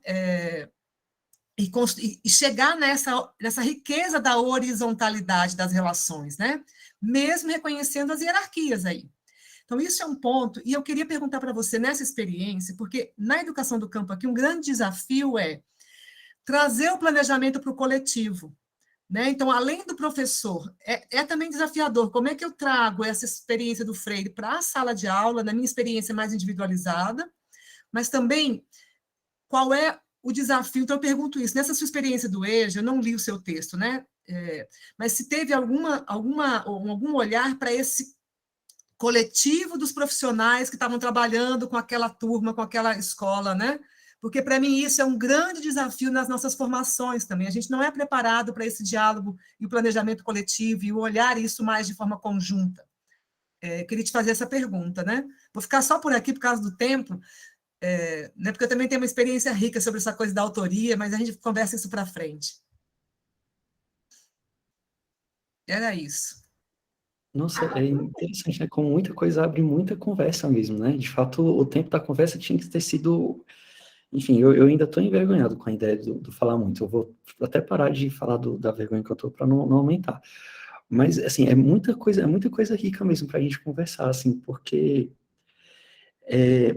a ideia é muito interessante a nossa formação para a formação do biólogo para ver o problema ambiental, né? Como desvinculado de coisa social. E como, assim, eu tô com essa experiência de Genebra na cabeça, porque eu estava preparando para conversar com vocês sobre isso e tal, mesmo depois de, assim, tem 4 anos que ela terminou, a gente mergulha em outras coisas e foi legal ver isso, né? E é muito interessante ver que, assim, os países do norte, eles têm uma arrogância ambiental, assim, que é essa minha de tentar dizer, não pode caçar. Porque como assim, a ideia da vida está resolvida, então é tudo uma escolha. E isso também é esquisito, assim, eu senti que tem é mais fácil você, claro, assim, usar saco plástico de mandioca é mais caro. E assim, quando você pode pagar um saco plástico de mandioca, que não vai ficar por 400 anos aí, você se sente melhor. E aí fica parecendo que é como se o mercado te oferecesse uma alternativa para a culpa ambiental, assim, sabe? Fala assim, paga um pouquinho mais e aí você não precisa dessa culpa, sabe? Nos países do norte, em que o bem-estar social já permite que as pessoas paguem um pouco mais para as várias coisas, eles não têm a culpa ambiental, eles não se sentem... não, aqui a gente separa, aqui é tudo, as coisas têm um destino, e você, numa primeira camada, você fica de fato encantado, você pensa, nossa, funciona, assim, de fato, o lixo não é uma questão que eu fico, porque toda vez que você joga uma coisa no lixo, você fica quase que culpado mesmo, você pensa, nossa, isso aqui vai ficar aqui, alguém vai ter que se virar com isso aqui, que não é meu. Quando você vê que tá separadinho, vai pra fábrica, volta o negócio, o orgânico vai virar adubo, para virar comida, não sei o quê, parece que te alivia uma culpa ambiental, assim, também. E aí, no caso dela, é como se eu, que não passei fome, eu pudesse, assim, eu não tenho essa culpa de ter caçado animal nenhum, nunca cacei animal nenhum. Ela já teve que caçar, a mãe dela já teve que caçar. Então, assim, é como se eu estivesse colocando nela uma culpa, assim, olha aí, ó, não pode. E ela foi dizer assim, qual que era a alternativa, sabe? E isso também aparece nesse recorte colonial, né? Eles não se sentem responsáveis pela tragédia de Brumadinho, apesar de ser dos destinos do minério de ferro, que foi o que causou a questão. Eles acham que, não, aqui a gente tem consciência ambiental. Lá, nos lugares de vocês, não tem. E fica esse discurso que eu acho que parece um pouco desvinculado, assim, e inclusive figuras muito, muito bacanas do ambientalismo, às vezes eu sinto essa quebra que eu acho que essa horizontalidade que você fala do Paulo Freire, ela ajudaria mais, assim, escutar primeiro por que as pessoas fazem tal coisa, acho que, assim, faria com que a gente pensasse em tecnologias melhores para que elas não precisassem fazer tal coisa, e aí sim a gente teria um ganho ambiental maior, assim, então, de fato, acho que e é muito bom saber que, claro, né, a educação ambiental, ela se nutre disso também. Essa discussão na educação ambiental, ela já está muito mais longe, assim. E saber que se apropriar disso é bem interessante, porque, de fato, tem um pouco da culpabilização de uma parcela que é precarizada, que não tem tanta escolha, assim, né? E tem uma coisa do Paulo Freire, que eu acho que é o que a Camila falou lá no começo, de uma crítica que fazem a ele, que é assim, aí você é muito... Cadê o conteúdo? Aí não ensina nada, a gente só vai escutar e não vai... essa ideia, por exemplo, de que a gente usa o tijolo para poder falar as outras palavras porque ele vem da construção. Aí, se ele não quiser mais, e se ele odiar a condição de pedreiro, eu tenho que ficar lembrando ele do tijolo o tempo todo? E eu acho que é uma crítica que fazem, que ela é injusta, porque não hora nenhuma ele falou que não era para ir além. É só tomar pé, é só tomar pé, e a partir disso, você chega onde você, em diálogo com cada um deles, desejar chegar. Então, o Paulo Freire tem um campo de esse olhar amoroso pela prática educativa com um encontro de seres humanos, ela é muito rico, de fato, assim, eu acho que ela produz tecnologia, e aí, desculpa a palavra tecnologia nesse sentido, mas é porque é nesse campo de produz alternativas, né? Tecnologia parece apetrecho, parece até uma palavra que o mercado se apropria, mas essas alternativas sociais para problemas que são muito mais complexos, porque ainda tem isso, a gente usa muito as teorias dos países do norte para tentar resolver os nossos problemas, sendo que eles não têm os problemas que a gente tem. E a gente precisa produzir nossas próprias teorias, né? Que é uma das coisas que talvez seja das mais importantes que essa experiência tenha trazido, era de que, assim, não tá com eles a bola, sabe? A bola tá com a gente mesmo, né? É eles que precisam aprender sobre muita coisa que a gente tem para ensinar. Nessa discussão do anonimato, nesse diálogo com o professor, eu lembro de falar assim, não, mas existe, e eles perguntarem assim, mas e que autor que você usa que te permite. E eu fui falando, assim, do Daniel Soares usa, né, na documentação docente ele usa o nome dos docentes, assim, eles são autores também. E eu fui citando umas pessoas que eu sabia que usavam, eles falaram, nossa, mas engraçado, né, porque são todos da América do Sul. Aí eu falei, você queria que eu soubesse um europeu que dissesse isso. E ele falou assim, só para a gente saber se acontece em outro lugar. E fica muito interessante, porque assim, fica parecendo que eu tenho que esperar um europeu dizer para eu poder usar. E aí, assim, e tinha um estudante africano do Burkina Faso, que depois veio falar comigo, falou assim, te dou 10 anos para eles começarem a botar o nome das pessoas na pesquisa, e aí começar a citar o primeiro autor europeu que falou isso. E aí, assim, se você fizer isso, você vai ter que citar ele depois. Mesmo você fazendo antes, aí você depois vai ter que falar assim, cadê? Você não usou o Baranã, que falou disso, que escreveu um livro sobre isso e tal. E eu não vou poder dizer, eu usava muito antes, sabe? Então, tá na hora mesmo da gente ter essa discussão e produzir conhecimento e firmar que, assim, foi uma alternativa, uma tecnologia surgida aqui para um problema que a gente viu aqui. Se vocês tiverem esse problema também, usem. Se quiserem aprender com ele mesmo sem problema, parabéns para vocês, aprendendo com quem vocês acham que só tem o que aprender com vocês. E eu acho que a gente tem esse movimento mesmo, urgente, assim, como Paulo Freire fez, né? E Paulo Freire, assim, é isso. Ele fez um arcabouço teórico, metodológico também, deixou isso pronto e assim, está registrado, preservado da indiferença, do esquecimento, fica ali e fica para a gente poder usar, fica de legado para a gente ensinar para fora. Então, é um esforço mesmo que a gente tem que ter enquanto comunidade de uma parte enorme do mundo, de se juntar e produzir essas coisas mesmo, porque o mundo precisa saber, né? Que é um posicionamento político, né? Que é a politicidade lá. O Léo falou, o Léo e eu já estamos pensando juntos. Ele escreveu, eu pensei. O Vinícius também já deve ter pensado isso. Que é esse sulliar, né? Como é que a gente começa a ver as concepções não só do parâmetro eurocêntrico. Gente, eu escuto isso quase que diariamente.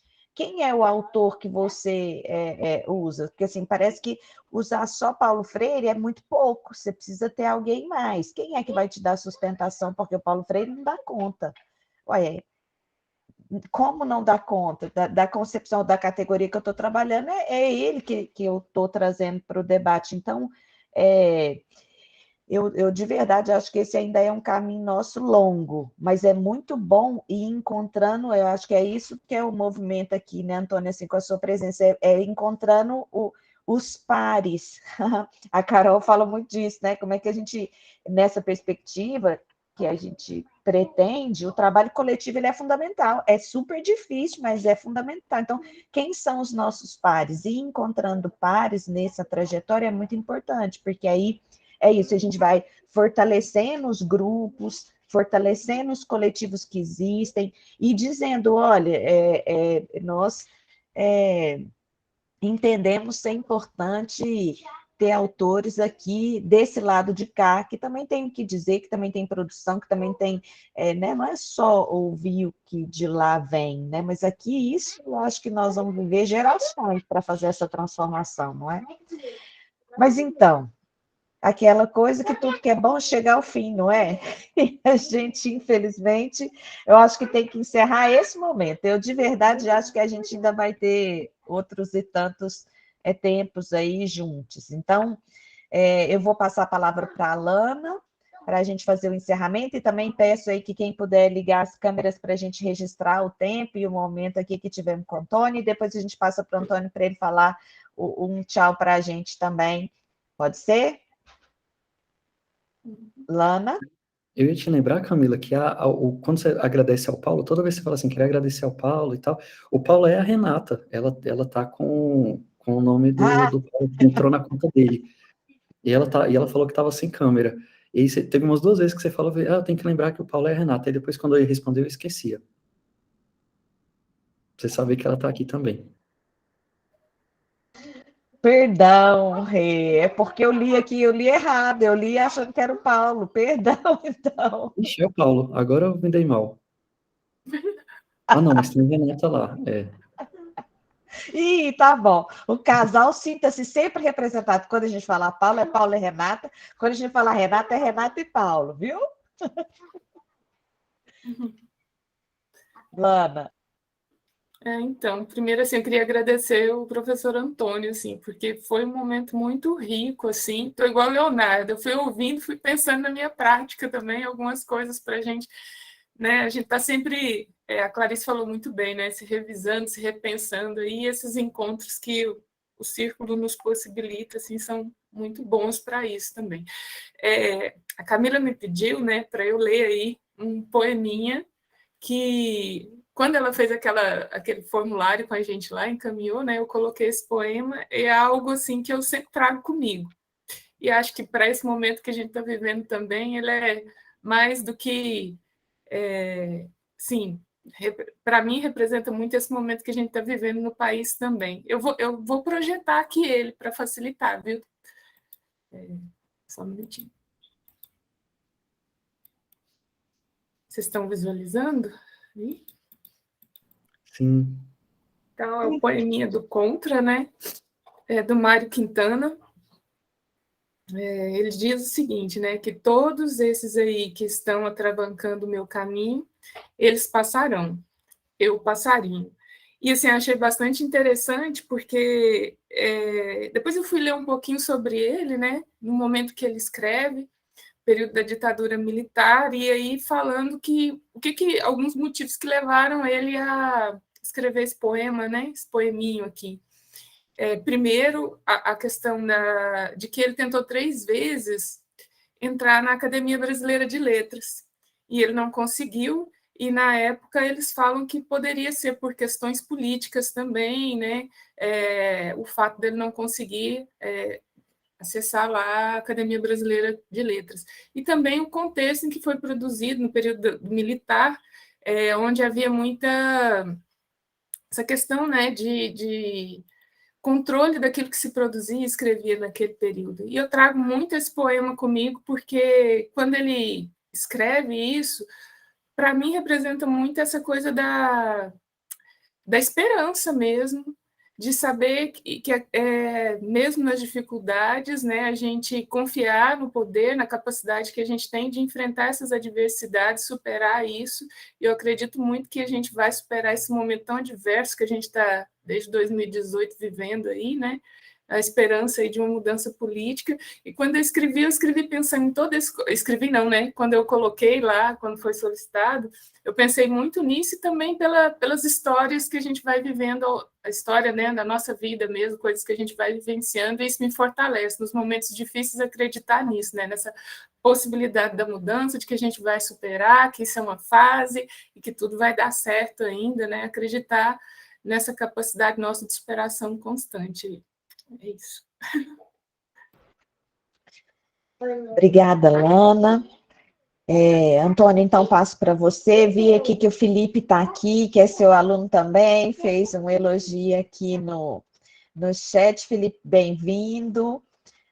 O círculo é sempre um círculo aberto, então, quando quiserem, tá bem? Estejam sempre e se sintam aqui em casa. Antônio, mais uma vez, muito obrigada. Passo para você só para você falar um tchau, então. Agradecer demais e dizer, como a gente diz aqui em Minas, em pé.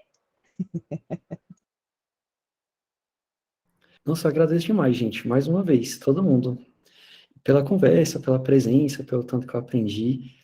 E muito bom terminar ouvindo o poema do Mário Quintana. É uma coisa para levar, sair voando com ele também, né? Então, muito obrigado, de novo.